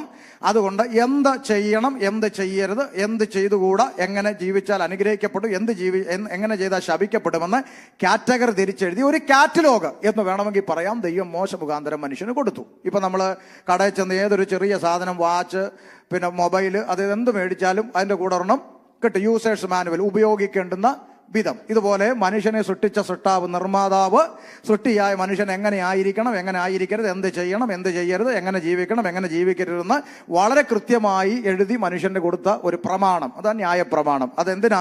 തെറ്റും ശരിയും തിരിച്ചറിയുവാൻ. രണ്ടാമത്തെ ചിന്ത എന്ന് പറയുന്ന ഗൗരവമുള്ള ചിന്ത, ന്യായപ്രമാണം മനുഷ്യന് കൊടുത്തതിന്റെ പിന്നിലുള്ള പ്രധാനപ്പെട്ട ദൈവിക ഉദ്ദേശം, ആമേൻ, മനുഷ്യന്റെ അകത്ത് കയറിയ പാപമുണ്ടല്ലോ, ഈ പാപം മനുഷ്യൻ ചെയ്യുന്ന ഏതെങ്കിലും തരത്തിലുള്ള നേർച്ച, കാഴ്ച, പുണ്യ, പൂജ, ക്രിയാദികൾ കൊണ്ടൊന്നും, ഒന്നുകൂടെ പറയാം, മനുഷ്യന്റെ അകത്ത് കയറിയ ഈ പാപം മനുഷ്യൻ ചെയ്യുന്ന ഏതെങ്കിലും തരത്തിലുള്ള പുണ്യകർമ്മ, നേർച്ച, കാഴ്ച, ക്രിയാദികൾ കൊണ്ടൊന്നും അവന്റെ അകത്ത് കയറിയ പാപത്തിൽ നിന്ന് അവന് മോചനം ലഭിക്കത്തില്ലെന്ന് മനുഷ്യന് സ്വയം ബോധ്യപ്പെടാൻ വേണ്ടി പ്രമാണം കൊടുത്തു. മനസ്സിലായില്ല? ചിലർക്ക് മനസ്സിലായി, ചിലർക്ക് മനസ്സിലായില്ല. അതായത് നീ യാഗങ്ങൾ ചെയ്തോ, പൂജകൾ ചെയ്തോ, കർമ്മങ്ങൾ ചെയ്തോ, വഴിപാട് ചെയ്തോ, ഇതെല്ലാം ചെയ്യാനുള്ള അനുവാദം കൊടുത്തു. എന്തിനാ? ഇതെല്ലാം ചെയ്താലും നിന്റെ അകത്ത് കയറിയ പാപം നിന്റെ പ്രവൃത്തിയിലൂടെ നിനക്ക് നീക്കാൻ സാധിക്കത്തില്ലെന്ന് മനുഷ്യന് എന്ന് സ്വയം ബോധ്യപ്പെടുന്നു, അന്ന് മാത്രമേ വിശ്വാസത്താലുള്ളൊരു രക്ഷയുണ്ടെന്ന് പറഞ്ഞാൽ മനുഷ്യൻ അംഗീകരിക്കത്തുള്ളൂ. സൃഷ്ടിച്ചവൻ അറിയാം ഇവന്റെ പൊതു സ്വഭാവം എന്താന്ന്. ഇന്ന് നമ്മുടെ നാട്ടിൽ അങ്ങനെ മനുഷ്യൻ, ക്യാൻസർ വന്നിരിക്കുന്ന ഒരു അച്ചായനോട് നമ്മൾ എന്ന് പറയാം, അച്ഛാ, ചാക്കോച്ച, എന്നാ അടി സൂസമ്മേ, പിന്നെ ക്യാൻസർ ആണെന്ന് അറിഞ്ഞല്ലോ, വല്ലതും ചികിത്സ ഘട്ടം കഴിഞ്ഞെന്നൊക്കെയാ പറയുന്നു. ഞാനൊരു കാര്യം പറയട്ടെ, എന്നാ അപ്പുറത്തെ സഭയില്ലയോ, ഏത് പ്രാർത്ഥിക്കുന്ന, അവിടെ 21 ദിവസം ഉപവാസം നടക്കുക, ദൈവദാസന്മാരൊക്കെ വരുന്ന രോഗികൾക്ക് വേണ്ടി പ്രാർത്ഥിക്കുന്നൊക്കെ ഒന്ന് അങ്ങോട്ട് പോയാലോ എന്ന് ചോദിച്ചാൽ ചാക്കോച്ചൻ ആദ്യം പറയും, എവിടെ? പെന്തിക്കോസുകാരുടെ അടുക്ക. ഞാൻ എൻ്റെ കുടുംബം ഏതാണെന്ന് നിനക്കറിയാവോ? കുടുംബ പള്ളി ഏതാണെന്നറിയാവോ? ഞങ്ങളുടെ ശവക്കോട്ട ഏതാണെന്നറിയാവോ? വീട്ടിൽ എത്ര അച്ഛന്മാരുള്ള ഫാമിലി ആണെന്നറിയാവോ? പെന്തിക്കോസുകാരുടെ അടുക്ക തുള്ളാൻ. അതിലും നല്ലത് ഞാൻ ക്യാൻസർ വന്ന് പറയുന്ന ഡയലോഗുകളാണ്. അന്നേരം വേറൊരാൾ വന്നിട്ട് പറയാം, വയനാട്ടിൽ കേളു വൈദ്യനുണ്ട്, ഏത് രോഗവും മാറ്റും, എടുക്കടാ വണ്ടി, വിടടാ വയനാട്. നേരെ വിട്ടു. വയനാട് വിട്ടപ്പോൾ പറഞ്ഞു, കേളു വൈദ്യൻ പറഞ്ഞു എൻ്റെ കൈ നിൽക്കത്തില്ല, കർണാടകയ്ക്ക് വിടും, അവിടെ ഒരു വൈദ്യനുണ്ട്. വണ്ടി അവിടെ നേരെ മൈസൂർ വഴി കർണാടകയിൽ ചെന്നപ്പോൾ വൈദ്യൻ പറഞ്ഞു, ഇച്ചിരി കട്ടി കൂടിയ ഒരു കാര്യം ചെയ്യും, വണ്ടി ഇവിടെ ഒതുക്കിയിട്ട് ഫ്ലൈറ്റ് എടുത്ത് ഡൽഹിക്ക് പോകും, കേന്ദ്രമന്ത്രിമാരെ ചികിത്സിക്കുന്ന ഒരു വിങ്ങുണ്ട്, അവിടെ പോകും, ഒതുക്കടാ വണ്ടി, എടുക്കടാ ഫ്ലൈറ്റ്, നേരെ വിട്ടു ഡൽഹി ചെന്നപ്പോൾ അവർ നോക്കിയിട്ട് പറഞ്ഞു, ഇച്ചിരി കടുപ്പോ, ഒരു കാര്യം ചെയ്യും, മലേഷ്യക്ക് വിടാൻ പറഞ്ഞു. മലേഷ്യക്ക് അടുത്ത ഫ്ലൈറ്റ് വിട്ടു. മലേഷ്യയിൽ ചെന്ന് അവിടുത്തെ ഡോക്ടർമാരെല്ലാം കൂടെ വന്ന് വട്ടം കൂടിയിട്ട് പറഞ്ഞു, ഇനി ലോകത്തിൽ എവിടെ കൊണ്ടുപോയാലും ഒന്നും ചെയ്യാനില്ല, ദൈവത്തോട്. അങ്ങനെ കറങ്ങി തിരിഞ്ഞ് പുള്ളി വീണ്ടും നാട്ടിൽ വന്നപ്പോൾ ഇല്ല അമ്മാമ്മ വന്നിട്ട് പറഞ്ഞു, ദേ ചാക്കോച്ച, ഇനി 3 ദിവസവും കൂടെ ഉള്ളു അവിടെ പ്രാർത്ഥന, ഒന്ന് അങ്ങോട്ട് പോന്നോ. അപ്പൊ ഈ പുള്ളിയുടെ കൊമ്പെല്ലാം ഒടിഞ്ഞിട്ട് പറയാം, എന്നാ പിന്നെ ഒന്ന് അങ്ങോട്ട്. ഇതാ മനുഷ്യൻ അല്ലേ? ആരോഗ്യത്തോടെ ഇരിക്കുമ്പോൾ ഇവന്റെ പുറകെ നടന്ന് ദൈവം വിളിക്കും. കാണുന്നവരെ കൊണ്ടെല്ലാം സുവിശേഷം പറയും, ദൈവത്തെ അറിയ, രക്ഷിക്കപ്പെട്, സ്നാനപ്പെട്, ദൈവസന്നിധി വാ വാ വാ വാ. പുറകെ നടന്ന് വിളിച്ചാലും വരൂല. കണ്ണും കരളും കിഡ്നി അടിച്ചു പോയി ICU യൂണിറ്റ് കിടക്കുമ്പോഴാണ് പ്രാർത്ഥിക്കാൻ പാസ്റ്റർമാരെ തപ്പി നടക്കുന്നത്. പൊതു സ്വഭാവമാണ് മനുഷ്യന്റെ. പിറകെ നടന്ന് വിളിക്കല്ലേ ദൈവസ്നേഹം. പോകുന്നിടത്തെല്ലാം സുവിശേഷം അറിയിച്ചുകൊണ്ട് പുറകെ ദൈവദാസ് എവിടെ കറങ്ങി ചെന്നാലും ഒരു ബന്ധക്കോസുകാരനെ മുമ്പിൽ വന്ന് ചാടും, സുവിശേഷം കേൾക്കും. ഇത് ഇവിടെ നടന്നുകൊണ്ടിരിക്കുന്ന കാര്യമാണ്. ദൈവസന്നിധിയിലേക്ക് ദൈവം വിളിച്ചുകൊണ്ടിരിക്കുക, പക്ഷെ കേൾക്കുകയല്ല. എവിടെങ്കിലും പോയി എന്തെങ്കിലും ഒരു അനർത്ഥം സംഭവിച്ച് വണ്ടി തട്ടി മുട്ടി എവിടെങ്കിലും അല്ലെ കെട്ടിയോ ചാകാനായിട്ട് ICU യൂണിറ്റ് കിടക്കുമ്പോൾ പിന്നെ പെണ്ണും പിള്ള പാസ്റ്റർമാരെ തപ്പി വേറെ നിവർത്തിയില്ലാത്ത. അപ്പം മനുഷ്യന്റെ ഒരു പൊതു സ്വഭാവമാണ്, അവന്റെ ബുദ്ധിയുടെ ചിന്തകളൊക്കെ അവസാനിച്ചിട്ട് മാത്രമേ അവൻ ദൈവത്തെ ആശ്രയിക്കുന്ന ഒരു മനോഭാവമുള്ളൂ. ആമേൻ. ഇത് നമ്മളെക്കാൾ നല്ലപോലെ അറിയുന്ന ആളാണ് നിർമ്മിച്ചവൻ. അതുകൊണ്ട് യാഗങ്ങളും പൂജകളെല്ലാം അങ്ങോട്ട് കൊടുത്തു. ഇവരെന്ത് ചെയ്യുക? പാപത്തിന്റെ ഗൗരവം അനുസരിച്ച് കാളക്കുട്ടിയെയും പ്രാവും കുഞ്ഞിനെയും ആട്ടുംകുട്ടിനെയും എല്ലാം യാഗം കഴിച്ചിങ്ങനെ ഇരിക്കുക. പക്ഷെ യാഗം കഴിക്കും, പോകും, പാപം ചെയ്യും, പിന്നെ യാഗം കഴിക്കും, പോകും, പാപം ചെയ്യും. ഇതിൽ നിന്ന് പൂർണ്ണമായിട്ടൊരു മോചനം നടക്കുന്നില്ലെന്ന് ഒരുവിധം ഇസ്രായേലിന് മനസ്സിലായി. നമ്മുടെ നാട്ടുഭാഷ പറഞ്ഞാൽ ഒരുവിധം പഴുത്തു എന്ന് തോന്നിയപ്പോൾ തമ്പുരാൻ മോശയോട് പറഞ്ഞു, ഏകദേശം പഴുത്തിട്ടുണ്ട്, മരുഭൂമിയിൽ ഒരു സർപ്പത്തെ ഉണ്ടാക്കി ഉയർത്തിക്കോളാൻ പറഞ്ഞു. എന്തിനാ? പിടികിട്ടിയോ? ആമേൻ. സർപ്പത്തിന്റെ കടിയേറ്റ് അക്ഷരീക മരണത്തിലേക്ക് പോകുന്ന ആളുകൾ ഒരു നാണയത്തൊട്ട് കൊടുക്കാതെ, 1 കിലോമീറ്റർ നടക്കാതെ, ഒരു മെഴുകുതിരി കത്തിക്കാതെ, ഒരു വൈദ്യനെ കാണാതെ സൗജന്യമായി ഉയർത്തപ്പെട്ട സർപ്പത്തിലേക്ക് നോക്കിയാൽ അക്ഷരീക മരണം മാറി അവൻ അക്ഷരീക ജീവനിലേക്ക് വരും. വിശ്വാസത്താൽ. ദൈവം മോശയോട് പറഞ്ഞ ആ വാക്ക് കണ്ണും പൂട്ടി വിശ്വസിക്കാൻ തയ്യാറുള്ളവൻ ഉയർത്തപ്പെട്ടതിലേക്ക് നോക്കിയാൽ വിശ്വാസത്താൽ മരണം മാറി ജീവനിലേക്ക് വരും. ഇതെന്തിനാ ഈ ഡെമോ അവിടെ കാണിച്ചത്? യോഹന്നാന്റെ സുവിശേഷം 3-ാം അധ്യായത്തിൽ കർത്താവായ യേശു ക്രിസ്തു നിക്കോദിമോസിനോട് പറഞ്ഞു, മോശ മരുഭൂമിയിൽ താമ്രസർപ്പത്തെ ഉയർത്തിയതുപോലെ മനുഷ്യപുത്രൻ കാൽവരിയിൽ ഉയർത്തപ്പെടണം. എന്തിന്? അക്ഷരീക മരണത്തിലേക്ക് പോയവർ ഒറ്റ നോട്ടം കൊണ്ട് അക്ഷരീക ജീവനിലേക്ക് പ്രവേശിച്ചെങ്കിൽ ആത്മീക മരണമായിരിക്കുന്ന നരകത്തിന് അവകാശിയായിരിക്കുന്ന മനുഷ്യൻ ഉയർത്തപ്പെട്ട കാൽവരിയിലേക്ക് വിശ്വാസത്താൽ നോക്കിയാൽ ഒരു നാണയത്തൊട്ട് കൊടുക്കാതെ, 1 കിലോമീറ്റർ നടക്കാതെ, ഒരു മെഴുകുതിരി കത്തിക്കാതെ സൗജന്യമായി നിത്യജീവനിലേക്ക് പ്രാപിക്കാൻ കഴിയുന്ന ഒരു മാർഗം കാൽവരിയിൽ ഉയർത്തപ്പെടുന്നു. വിശ്വാസത്താലുള്ള രക്ഷ. മനസ്സിലായോ? ചുമ്മാ നേരം പോക്കിന് എന്നാ പിന്നെ ബോറടിച്ചിരിക്കുവാണോ മോശ, എന്നാ പിന്നെ ഒരു പാമ്പിനെ ഉണ്ടാക്കുന്നൊന്നും ദൈവം നേരം പോക്കിന് പറഞ്ഞല്ല. ജനം തിരിച്ചറിയണം, കഴിവിന്റെ അപ്പുറത്തൊന്നാണ് ദൈവത്തിന്റെ കൃപ എന്നുള്ളത്. അത് ബോധ്യപ്പെടാൻ വേണ്ടി. ആമേൻ. നോക്ക്, അങ്ങനെ വിശ്വാസത്താലുള്ള രക്ഷയുടെ ഡെമോ മരുഭൂമിയിൽ അവതരിപ്പിക്കുന്നു. അതിനുശേഷം ദൈവത്തിന്റെ, എനിക്ക് ബൈബിൾ വായിച്ചപ്പോൾ എനിക്ക് കൂടുതൽ ഇഷ്ടം തോന്നി. എന്നോട് പലരും ചോദിച്ചിട്ടുണ്ട്, എന്താ ഈ മുസ്ലിമിൽ നിന്ന് ഇങ്ങോട്ട് വരാൻ കാരണമെന്ന് ചോദിച്ചാൽ, ഞാൻ വിശ്വാസത്തിൽ വന്ന കാലം ഈ യാഥാർത്ഥ്യം മനസ്സിലാക്കാൻ വേണ്ടി മലയാളം ബൈബിളും മലയാളം ഖുറാനും വെച്ച് തമ്മിൽ പഠിച്ചൊരു കാലം ഉണ്ടായിരുന്നു. ഇത് രണ്ടും തമ്മിൽ ഇങ്ങനെ കമ്പാരിസൺ ചെയ്ത് പഠിച്ചാണ് ഞാൻ വിശ്വാസത്തിലേക്ക് വരുന്നത്. വരാൻ മുഖാന്തരമായത് എൻ്റെ സഹോദരിക്കുണ്ടായ ഒരു സൗഖ്യമാണ്. ആ സൗഖ്യം നിമിത്തമാണ് ഞാനിത് വായിക്കാൻ തുടങ്ങിയത്. അപ്പൊ സൗഖ്യം കിട്ടിയോണ്ട് മാത്രം ഒരാളെ ദൈവം എന്ന് വിളിക്കാനൊന്നും മുസ്ലിമിൽ ജീവിക്കുമ്പോൾ പറ്റത്തില്ല. കാരണം അന്ന് ഞങ്ങളെ മദ്രസയിൽ തലച്ചോറി കുത്തിക്കയറ്റുന്നത് അത്ഭുതം എല്ലാവരും ചെയ്തിട്ടുണ്ട്, മോശം ചെയ്തിട്ടുണ്ട്, ഏലിയാവ് ചെയ്തിട്ടുണ്ട്, എലീശ ചെയ്തിട്ടുണ്ട്. ഇവരെല്ലാം ദൈവം എന്ന് വിളിക്കാൻ പറ്റുമോ? പറ്റത്തില്ല. അപ്പൊ അത്ഭുതം കിട്ടിയോണ്ട് മാത്രം ഒക്കത്തില്ല. അപ്പൊ ഇത് പഠിക്കുക. ഇങ്ങനെ പഠിക്കുന്തോറും ഈ ഖുർആൻ എടുത്ത് അങ്ങോട്ട് മാറ്റി വെച്ച് ഈ ബൈബിൾ ഇങ്ങനെ ചേർത്ത് പിടിക്കാൻ ഒരുപാട് കാരണങ്ങളുണ്ട്. അതിൽ ഒരു കാരണം ഇതാണ്, ഇതിന്റെ സിസ്റ്റം. എത്ര അടുക്കും ചിട്ടയോടെയാണ് ഇതിന്റെ എഴുത്തെന്നറിയാമോ? വളരെ കൃത്യമായി ഒരു വാക്യം, ഒരു വിഷയം ഒരിടത്ത് എഴുതിയിട്ടുണ്ടെങ്കിൽ അതിന്റെ കൃത്യമായ ഇണവാക്യം മറ്റൊരിടത്തുണ്ട്. അതാ ഈ പുസ്തകത്തിന്റെ പ്രത്യേകത. ഈ പുസ്തകത്തിന്റെ പ്രത്യേകത അത്. നിങ്ങൾ മുസ്ലിം സൗരങ്ങളോ എല്ലാം പരിചയപ്പെട്ട് ചോദിക്കുകയാണെങ്കിൽ അവരോട് ഇങ്ങനെ സംസാരിച്ച് വരുമ്പോൾ ഈ ഖുറാന്റെ അകത്ത് അയ്യൂബിന്റെ ദൈവം, നൂഹിന്റെ ദൈവം, സുലൈമാന്റെ ദൈവം എന്നൊക്കെ പറയുന്നുണ്ട്. സുലൈമാൻ എന്ന് പറഞ്ഞാൽ ശലോമോൻ, നൂഹ് എന്ന് പറഞ്ഞാൽ നോഹ, അയ്യൂബ് എന്ന് പറഞ്ഞാൽ ഇയ്യോബ്, ഇങ്ങനെയൊക്കെയാ. അപ്പൊ ഈ ദൈവം എന്ന് പറയുന്നുണ്ട്. അപ്പൊ നമ്മൾ ചോദിക്കുക, ഈ ആരാ ഈ അയ്യൂബ് എന്നൊരു ചോദ്യം തിരിച്ച് അങ്ങോട്ട് ചോദിച്ചാൽ, ഈ അയ്യൂബിന്റെ ചരിത്രം അറിയണേ ബൈബിള് വേണം. മനസ്സിലായോ? യോബിന്റെ ജീവിതം കിടക്കുന്ന ഇതിനകത്താ. ആരാ ഈ നൂഹെന്ന് ചോദിച്ചാൽ നൂഹിന്റെ ചരിത്രം അറിയണേ ബൈബിള് വേണം. മനസ്സിലായോ? അപ്പൊ എത്ര കൃത്യമായ അടുക്കും ചിട്ടയോടെ എഴുതപ്പെട്ട ഒരു പുസ്തകമാണ് ബൈബിൾ എന്ന് പറയുന്നത്. അപ്പോൾ നോക്ക്, ഈ മരുഭൂമിയിൽ ഇങ്ങനെ ഒരു ഡെമോ അവതരിപ്പിച്ചതിന് ശേഷം ദൈവം ചെയ്യുന്ന അടുത്ത പദ്ധതി എന്താ? ഇതിനെ നിവർത്തിക്കാൻ തക്കവണ്ണം പ്രവാചക ശബ്ദം അയക്കുക. നോക്ക്, അടുത്ത രംഗം യെശയ്യാവ്, യിരെമ്യാവ്, എഹെസ്കേൽ, ദാനിയേൽ, ഹോശ, യോബേൽ തുടങ്ങി പ്രവാചക ഗണത്തെ അടുക്കടുക്കായി അയക്കുക. അയച്ചിട്ട് അവരെന്താ പറയുന്നത്? നമ്മൾ ഇന്ന് കാണുന്ന പ്രവാചകനല്ല ബൈബിളിലെ പ്രവാചകൻ. നമ്മൾ ഇന്ന് കാണുന്ന പ്രവാചകൻ പണ്ട് നമ്മുടെ വീട്ടിൻ്റെ അടുത്ത് തത്തയും കൊണ്ടുവന്നവനാ. തത്തയും കൊണ്ട് വന്നില്ലേ? അവനെയാണ് ഇന്ന് നമ്മൾ, അന്ന് തത്തയും കൊണ്ട് വന്നവനെ നമ്മൾ വിശ്വസിച്ചു. ഇന്ന് തത്തയും കൊണ്ട് വരാം. ഇന്ന് പിന്നെ നമ്മൾ വർഷത്തിലൊരു തത്തയായി മാറും.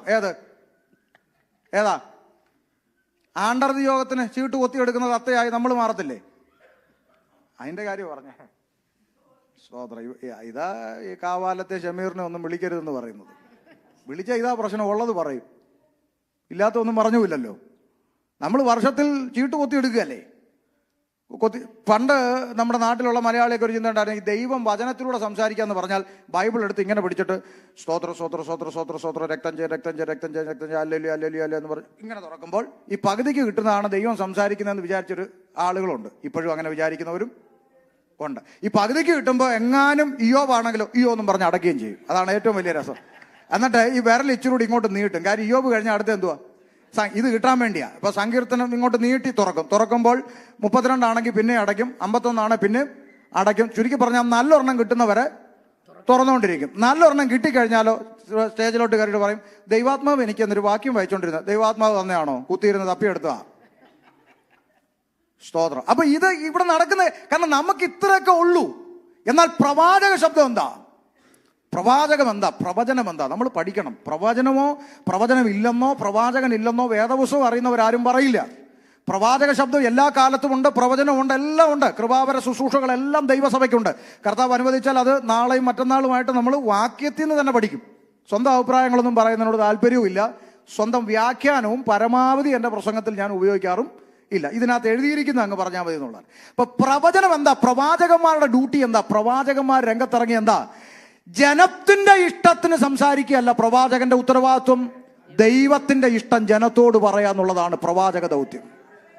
മനസ്സിലായോ? ആമേ. ഇന്ന് നമ്മുടെ ഒരു മനോഭാവം എന്താണെന്നറിയോ, ഞങ്ങൾക്ക് ഇഷ്ടപ്പെട്ടത് ദൈവം പറയണം. ഞങ്ങൾക്ക് ഇഷ്ടപ്പെട്ടത് ദൈവം പറയണം. നോ നോ നോ നോ നമുക്ക് ഇഷ്ടപ്പെട്ടത് ദൈവം പറയുന്ന രീതി അല്ല ബൈബിളിലെ ദൈവത്തിൻ്റെത്. ദൈവത്തിന്റെ ഇഷ്ടം നമ്മളോട് അറിയിക്കും. നീ മനസ്സു വെച്ച് കേട്ട് അനുസരിച്ചാൽ ദേശത്തിലെ നന്മ അനുഭവിക്കും, മറുത്ത് മത്സരിച്ചാൽ വാളിനിരയായി തീരും. Praise the Lord. അതുകൊണ്ട് നമ്മുടെ ഇഷ്ടത്തിന് നമ്മളോട് പ്രവചിക്കുന്നതൊന്നും അല്ല പ്രവചനം. പ്രവാചകന്മാർ രംഗത്തിറങ്ങി. യെശയ്യാ പ്രവാചകൻ, ശ്രദ്ധിക്കൂ, യേശുക്രിസ്തു ജനിക്കുന്നതിന് പണ്ഡിതന്മാരുടെ കണക്കനുസരിച്ച് ഏകദേശം 700-ൽ പരം വർഷങ്ങൾക്ക് മുൻപ് വരിക യെശയ്യാ പ്രവാചകൻ. 700-ൽ പരം വർഷങ്ങൾക്ക് മുമ്പ് വന്നിട്ടൊരു ഒറ്റ പ്രവചനം എന്താ, ആമേൻ, കന്യക ഗർഭിണിയായ ഒരു മകന്. എന്നാ പ്രവചനം എന്ന് പറഞ്ഞാൽ ഇതൊക്കെയാ പ്രവചനം അല്ലേ? 700 വർഷങ്ങൾക്ക് മുമ്പ് പറയാ കന്യക ഗർഭിണിയായ ഒരു ആര് പ്രസവിച്ചപ്പോ മോളായോ? അതാ പ്രവചനം. 700 വർഷം മുമ്പ് മോനെന്ന് പറഞ്ഞാൽ അത് മോനാ. ഇവിടെ ഒരുത്തൻ 6 മാസം വയറ്റിലുള്ളപ്പോ പറയും മോനാ കേട്ടോ, പ്രസവിച്ചപ്പോ മോളാ. പിന്നെ പുള്ളി ആ വഴി കറക്കി കുത്തുന്ന പരിപാടിയല്ലത്. 700 വർഷങ്ങൾക്ക് മുമ്പ് മകനെന്ന് പറഞ്ഞാൽ മകനാ. സ്തോത്രം. അത് കഴിഞ്ഞ് പ്രവാചക ശബ്ദത്തെ ഉറപ്പിക്കുവാൻ 300 വർഷം പിന്നിട്ടപ്പോൾ, അഥവാ യേശു ജനിക്കുന്നതിന് 400 വർഷം മുമ്പ്, യെശയ്യാവിന് 300 വർഷത്തിന് ശേഷം, ജനിക്കുന്നതിന് 400 വർഷം മുമ്പ് മീഖ കയറി വന്നേച്ച് പറയുക, യെശയ്യാവ് പറഞ്ഞ ആമേൻ രക്ഷകനുണ്ടല്ലോ, അവൻ ബത്ലഹേം എന്ന ഗ്രാമത്തിൽ എഫ്രാത്ത എന്ന വില്ലേജിൽ ജനിക്കുന്നതിന് വർഷങ്ങൾക്ക് മുമ്പ് ജനിക്കുന്ന പഞ്ചായത്തും വില്ലേജും വരെ പ്രവചിച്ചു വെച്ചിട്ട് പ്രവചിച്ചതുപോലെ ലോകത്തിലേക്ക് ജനിച്ച ഒരുത്തനുണ്ടെങ്കിൽ ഇന്ന് സന്ധ്യയിൽ ഷമീർ പ്രസംഗിക്കുന്ന കർത്താവായ യേശു ക്രിസ്തു അല്ലാതെ മറ്റൊരുത്തനും ഭൂമിയിൽ അങ്ങനെ പറഞ്ഞിട്ടില്ല. പ്രവചിച്ചതുപോലെ പ്രവചിച്ച സ്ഥലത്ത് പ്രവചനാത്മാവിൽ. ഹല്ലേലൂയ. യേശുക്രിസ്തു ബത്ലഹേം എഫ്രാത്തയിൽ ജനിച്ചു. വേഗത്തിൽ പോകട്ടെ. 30 വയസ്സ് വരെ അമ്മയപ്പന്മാർക്ക് കീഴടങ്ങി ജീവിച്ച് മാതൃക കാണിച്ച നല്ല കർത്താവ് 33 തിരുവയസ്സിൽ സർവ്വമാനവരാശിയുടെയും പാപങ്ങൾക്ക് പരിഹാരം വരുത്തുവാൻ കാൽവരി ക്രൂശിലേക്ക് നടന്നു കയറി. കർത്താവ് നമുക്ക് വേണ്ടി, എനിക്കും നിങ്ങൾക്കും വേണ്ടി, ഞാനും നിങ്ങളും അനുഭവിക്കേണ്ടിയിരുന്ന നരകശിക്ഷ യേശുവിന്റെ മേലായി. ആമേൻ. വേദപുസ്തകം ഇങ്ങനെ പറയുന്നു, നമ്മുടെ സമാധാനത്തിനായുള്ള ശിക്ഷ അവന്റെ മേലായി. അവിടുത്തെ അടിപ്പിണരാൽ നമുക്ക് സൗഖ്യം വന്നിരിക്കുന്നു. നാം സൗഖ്യത്തോടിരിക്കേണ്ടതിന്, നാം സമാധാനത്തോടിരിക്കേണ്ടതിന് യേശു നമുക്ക് പകരം ക്രൂശിൽ യാഗമായി തീർന്നു. അരിമത്യക്കാരനായ യോസേഫിന്റെ കല്ലറയ്ക്കൽ യേശുക്രിസ്തുവിന്റെ ഭൗതിക ശരീരം അടക്കം ചെയ്തു. 3 ആണി കൊണ്ടോ കല്ലറ കൊണ്ടോ യേശുവിനെ ഒതുക്കി വെക്കാൻ കഴിഞ്ഞില്ല. സാക്ഷാൽ ദൈവമായതുകൊണ്ട് യേശുക്രിസ്തു മരണത്തെ ജയിച്ചു, ഉയർത്തെഴുന്നേറ്റു, പല പ്രവണ ശിഷ്യന്മാർക്ക് പ്രത്യക്ഷനായി. സ്വർഗാരോഹണം ചെയ്യും മുമ്പ് തന്റെ ശിഷ്യന്മാർക്ക് ഒരു അന്ത്യകൽപ്പന കൈമാറി. കൽപ്പന നിങ്ങൾക്കറിയാം, നിങ്ങൾ പുറപ്പെട്ടു പോയി സകല സൃഷ്ടികളോടും സുവിശേഷം അറിയിക്കണം. അതുകൊണ്ടാണ് ഇവരൊക്കെ പോയി കിടന്ന് കഷ്ടപ്പെടുന്നത്. കർത്താവിന്റെ കൽപ്പന ആയതുകൊണ്ടാണ്. ഞങ്ങളൊക്കെ തെരുവിൽ നിൽക്കുന്നത് കർത്താവിന്റെ കൽപ്പന ആയതുകൊണ്ടാണ്. ആമേൻ. ഞങ്ങൾക്കൊന്നും ഇപ്പോഴത്തെ ഈ ആധുനിക ട്രെൻഡ് അറിയാത്തവരാന്നൊന്നും നിങ്ങൾ തെറ്റിദ്ധരിക്കരുത്. ആമേൻ. 22 വർഷമായി ഞാൻ ഇതിൻ്റെ അകത്തെ സകല സൂത്രങ്ങളും അറിയാവുന്നൊരു മനുഷ്യനാണ് ഞാൻ. ഇവിടെ നിന്നുകൊണ്ട് ഇപ്പോൾ ഒരു 10 മിനിറ്റിൽ നിങ്ങളെ ഏറിലാക്കാൻ എനിക്കറിയാം. അറിയാം, സ്പ്രിങ്ങിലാക്കാൻ അറിയാം. പക്ഷെ ഇതിനെല്ലാം കണക്ക് കൊടുക്കേണ്ട ഒരു ദിവസമുണ്ട്. മനസ്സിലായോ? ഇതിനെല്ലാം കണക്ക് കൊടുക്കും. അന്ന് കല്ലും നെല്ലും തിരിയും. കർത്താവേ, ഞങ്ങൾ നിന്റെ നാമത്തിൽ വലിയ കാര്യങ്ങളെ ചെയ്തു, ഭൂതത്തെ പുറത്താക്കി, വീര്യപ്രവൃത്തി ചെയ്തു എന്നൊക്കെ ഭയങ്കര ഡയലോഗ് അടിക്കുമ്പോൾ കർത്താവ് പറയും, ആരാ? മനസ്സിലായില്ലല്ലോ, ഞാൻ നിങ്ങളെ ഒരു നാളും പൊക്കോളാൻ പറയുന്ന ഒരു സമയമുണ്ട്.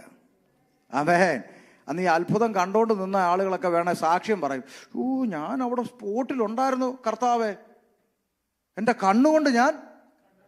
നീയും പൊക്കൂ, നിന്നെ അറിയത്തില്ല. ആമേൻ. ഇതൊന്നും പറഞ്ഞുകൊണ്ട് അങ്ങോട്ട് ചെല്ലാൻ പറ്റുകയില്ല. ദൈവവചനത്തിലേക്ക് ഒരു മടങ്ങി വരവുണ്ടാകണം. ഹല്ലേലൂയ.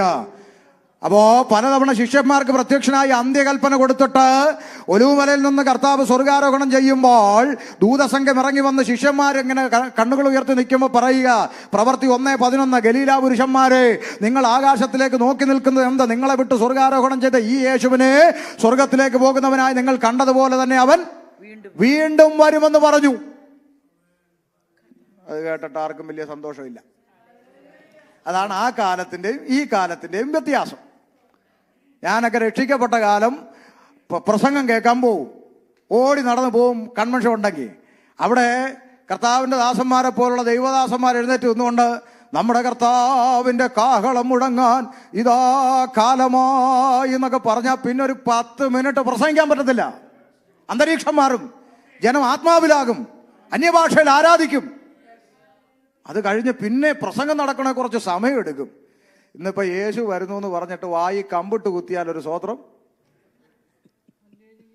ഇനി എങ്ങാനും വന്നാലോ എന്നുള്ള പേടിയാ ചിലരുടെ ഇരിപ്പ് കണ്ട. ആമേൻ. മനസ്സിലാകുന്നുണ്ടോ വ്യത്യാസം?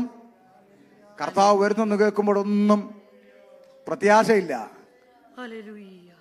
പകരം ഒന്ന് മാറ്റി പറഞ്ഞു നോക്കെ. ഇന്ന് രാത്രി കാലം ചിലതിൻ്റെ ജീവിതത്തിൽ ചിലത് സംഭവിക്കാൻ പോകുന്നു. ആരോടൊക്കെയോ ഇങ്ങനെ ഒന്ന് റിപ്പീറ്റ് പറഞ്ഞാൽ മതി. സ്തോത്രം. എനിക്കിപ്പോഴും മനസ്സിലാകാത്തൊരു കാര്യമുണ്ട്. സത്യസന്ധമായി നിർമ്മല മനസാക്ഷിയോടെ പറയാം, എനിക്കിപ്പോഴും മനസ്സിലാകാത്തൊരു കാര്യമുണ്ട്. ഇവർക്കെല്ലാം ഡി ഡി ഡി എന്നൊരു തുടങ്ങുന്ന ഒരു പേരെന്നെ കാണിക്കുന്നു. അപ്പോൾ ഒരു ഡി എഴുന്നേറ്റു. ഞാൻ ആ ഡി. പിന്നെ അങ്ങോട്ട് ചോദിക്കുന്നത്, നിങ്ങളുടെ വീട്ടിൽ എത്ര പേരുണ്ട്? അതെന്താ ഈ പരിശുദ്ധാത്മാവിന് അറിയത്തില്ലേ? എനിക്ക് ഇപ്പോഴും മനസ്സിലാകാത്തൊരു കാര്യം. ഡി മാത്രമേ ആത്മാവിന് എവിടെയുള്ളൂ. പിന്നെ എത്ര പേരുണ്ട്, അവര് പിന്നെ എന്ത് ചെയ്യുന്നു, പിന്നെ ഭർത്താവിൻ്റെ പേരെന്ത്, ജോലി എന്ത്, ഇതൊന്നും ആത്മാവിന് അറിയത്തില്ല. ഇതെല്ലാം അവള് പിന്നെ ഇങ്ങോട്ട് പറഞ്ഞു കൊടുത്തു കഴിയുമ്പോൾ പറയും, അടുത്ത മാസം ഒരു വലിയ വിടുതൽ. എന്ത് വട്ടാണോ ഈ കാണിക്കുന്നൊന്നും എനിക്ക് ഇതുവരെ പിടികിട്ടിയിട്ടില്ല. പിന്നെ വേറെ ചില പറയും, ആരോടൊക്കെയോ ദൈവം, ആരോടൊക്കെയോ ആരോട്. അത് ഏത് ആത്മാവാണെന്നും എനിക്കിതുവരെ. ഏതോ ഒരാളോട് ദൈവം സംസാരിക്കും. യേശു കാട്ടത്തിയുടെ ചവിട്ടി വന്നിട്ട്, ഇവിടെ ഏതോ ഒരു മരത്തിൽ ആരോ എന്നെ കാത്തിരിപ്പുണ്ടെന്ന് തോന്നുന്നു. ആരെങ്കിലും ഉണ്ടോ? യേശു ലേലം വിളിച്ചതായിട്ടൊന്നും ഞാൻ കണ്ടിട്ടില്ല സത്യമായിട്ടും. ഇരുന്ന മരത്തിന്റെ കീഴെ എത്തി മേലോട്ട് നോക്കി ഒറ്റ വിളിയാ, സക്കായേ ഇറങ്ങി വാ. എന്നാ ദൂത ഇങ്ങനെ പറ. സ്തോത്രം. അല്ല, ഉണ്ടോ ലേലം വിളിയ. നിങ്ങൾ ഇപ്പം ഇതെല്ലാം കേൾക്കുമ്പോൾ നിങ്ങൾ ചിരിക്കുകയും ചെയ്യും. നിങ്ങൾ പറയാം കറക്റ്റാ പറഞ്ഞെന്നും പറയും. നാളെ ലവം വരുമ്പം പോയി നടും തല്ലി വീഴാൻ മുമ്പിൽ ചെന്ന് നിന്നു കൊടുക്കുകയും ചെയ്യും. അല്ലാതെ എന്താണ്? 100%. അല്ലാതെ ഇതൊന്നും കേട്ട് നിങ്ങൾ തിരുത്തപ്പെടും എന്നുള്ള ദുർമോഹം വല്ലോ എനിക്കുണ്ടോ? അങ്ങനൊന്നും എനിക്കില്ല. എന്നെ ദൈവം ഏൽപ്പിച്ചത് പറഞ്ഞിട്ട് ഇവിടുന്ന് പോവുക. ചെവിയുള്ളവൻ അല്ല തിരുത്തപ്പെടുകയോ ഇല്ലയോ? നാളെയും മറ്റന്നാളും കൂടെ ദൈവം അനുവദിച്ച് നിങ്ങൾ വരുവാണെങ്കിൽ ഇന്ന് നമ്മുടെ ദൈവസഭയ്ക്കകത്ത് തിരുത്തപ്പെടേണ്ട വിഷയങ്ങൾ പുസ്തകത്തിൽ നിന്ന് ഞാൻ കാണിച്ചു തരാം. തിരുത്തുവോ? സ്തോത്രം. ദൈവമക്കളെ, നമ്മൾ വിചാരിക്കുന്ന പോലെ ഒന്നും അല്ല കാര്യങ്ങൾ. ആമേൻ. ഒരു പാവപ്പെട്ട സഹോദരിയെ പിടിച്ച് തള്ളി ഈ സഹോദരിയാണ് വീഴാതിരിക്കാൻ മാക്സിമം ബലം പിടിച്ച് നിൽക്കുക. എന്നിട്ട് ഇവൻ ആചാനബാഹുവായ മനുഷ്യനല്ലേ, ഇവൻ തലയെ പിടിച്ച് തള്ളി ലാസ്റ്റ് ഒറ്റ തള്ളു കൊടുത്തു. നേരെ നാട്ടിലെ കാര്യം, സ്റ്റേജിന്റെ കോർണറിലെ പലകയുണ്ടല്ലോ, സ്റ്റേജിന്റെ കോർണറിലെ പലകയിൽ നടു വന്ന് ഇടിച്ചിട്ട് കിടപ്പിലായി പോയി. അറിയാമോ? പരിശുദ്ധാത്മാവ് ചെയ്യുമോ ഇത്? ചുമ്മാ വീട്ടിൽ നിന്ന് വീഴാൻ വേണ്ടി മെനക്കെട്ട് വരുന്ന പെണ്ണുങ്ങൾ തള്ളി അങ്ങിടുക. നടുവ് തല്ലി കിടക്കുന്നവിടെ വീണ്. എനിക്കറിയത്തില്ല, പോട്ടെ. നമ്മുടെ ഇനി ഈ ദൈവവാസം പറയാം, മനോഹരമായി പഠിപ്പിച്ചു വന്നതിൻ്റെ ഇടയ്ക്ക് ഇങ്ങേർക്ക് വേറെ ആത്മാവ് ഇല്ലല്ല. ഒന്നുമില്ല, മനോഹരമായി പഠിപ്പിച്ചു വരിക. ശ്രദ്ധിക്കേ. അപ്പൊ ഗലീല പുരുഷന്മാരെ, നിങ്ങൾ ആകാശത്തിലേക്ക് നോക്കി നിൽക്കുന്നത്, നിങ്ങളെ വിട്ട് സ്വർഗാരോഹണം ചെയ്ത് ഈ യേശുവിനെ സ്വർഗത്തിലേക്ക് പോകുന്നവനായി നിങ്ങൾ കണ്ട പോലെ അവൻ വീണ്ടും വരും. ഈ ശബ്ദം കേട്ടുകൊണ്ട് ശിഷ്യഗണം ഒലിവുമല വിട്ട് യെരുശലേമിലേക്ക് പോകുന്നു. യെരുശലേമിൽ ചെന്ന് അവർ പാർത്ത മാളിക മുറിയിൽ കയറിപ്പോയി അവർ പ്രാർത്ഥിച്ചുകൊണ്ടിരിക്കുന്നു. അങ്ങനെ പ്രാർത്ഥിച്ചുകൊണ്ടിരുന്നപ്പോൾ പന്തക്കുസ്ത പെരുന്നാൾ ദിവസം വരുന്നു. ലേഖനങ്ങളുടെ പശ്ചാത്തലം പറഞ്ഞു നിർത്താനേ ഇപ്പൊ സമയമുള്ളൂ. ഈ കുറിവാക്യത്തിലോട്ട് നമുക്ക് നാളെ കയറാം. ശ്രദ്ധിച്ചോ. അപ്പോൾ ആമേൻ, പന്തക്കുസ്ത പെരുന്നാൾ ദിവസത്തിൽ ഇവരെല്ലാം കൂടെ ഒന്നിച്ചു കൂടിയിരിക്കുമ്പോൾ പെട്ടെന്ന് കൊടിയ കാറ്റടി, ആകാശത്തുനിന്ന് മുഴക്കമുണ്ടായി അവർ ഇരുന്നിരുന്ന വീട് മുഴുവൻ നിറച്ചു. അപ്പോസ്തല പ്രവൃത്തി 2-ാം അധ്യായം 1 മുതലുള്ള വാക്യങ്ങൾ. ഏതായാലും നമുക്ക് കയറാൻ പറ്റാത്തതുകൊണ്ട് 1-2 ചിന്ത ഇച്ചിരി കാതലായി പറഞ്ഞു തന്നെ പോകാം. 2-1.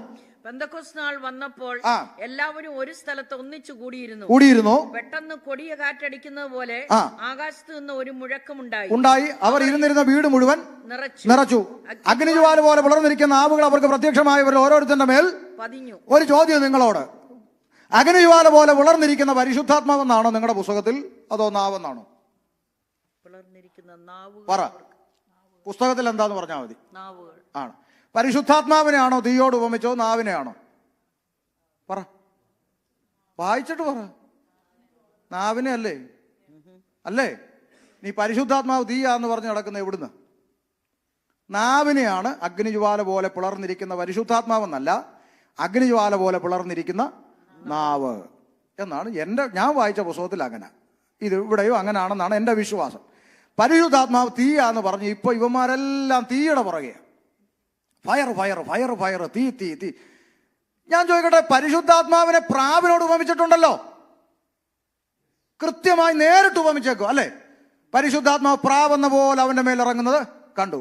ഓ, ശക്തിയോടെ പ്രാവ് എന്നെന്താ പറയാത്ത? ഈ ഫയർ എന്ന് മാത്രം പറയുന്നത്, പ്രാവ് എന്നെന്താ പറയാത്ത? ഓ, ഇപ്പോൾ തന്നെ നിങ്ങളുടെ മേൽ വെള്ളങ്ങളും മറ്റും വ്യാപരിക്കുന്നു. വെള്ളത്തോട് ഉപമിച്ചിട്ടുണ്ടല്ലോ, വെള്ളം എന്താ പറയാത്ത? അപ്പൊ തീയുടെ വക്താക്കളാണ് ദൈവസഭയ്ക്കകത്ത് തീയിടാൻ ശ്രമിക്കുന്നത്. ഇനി അവരതിനു വേണ്ടി എടുക്കുന്ന മറ്റൊരു വാക്യമുണ്ട്. എന്താണെന്നറിയാമോ?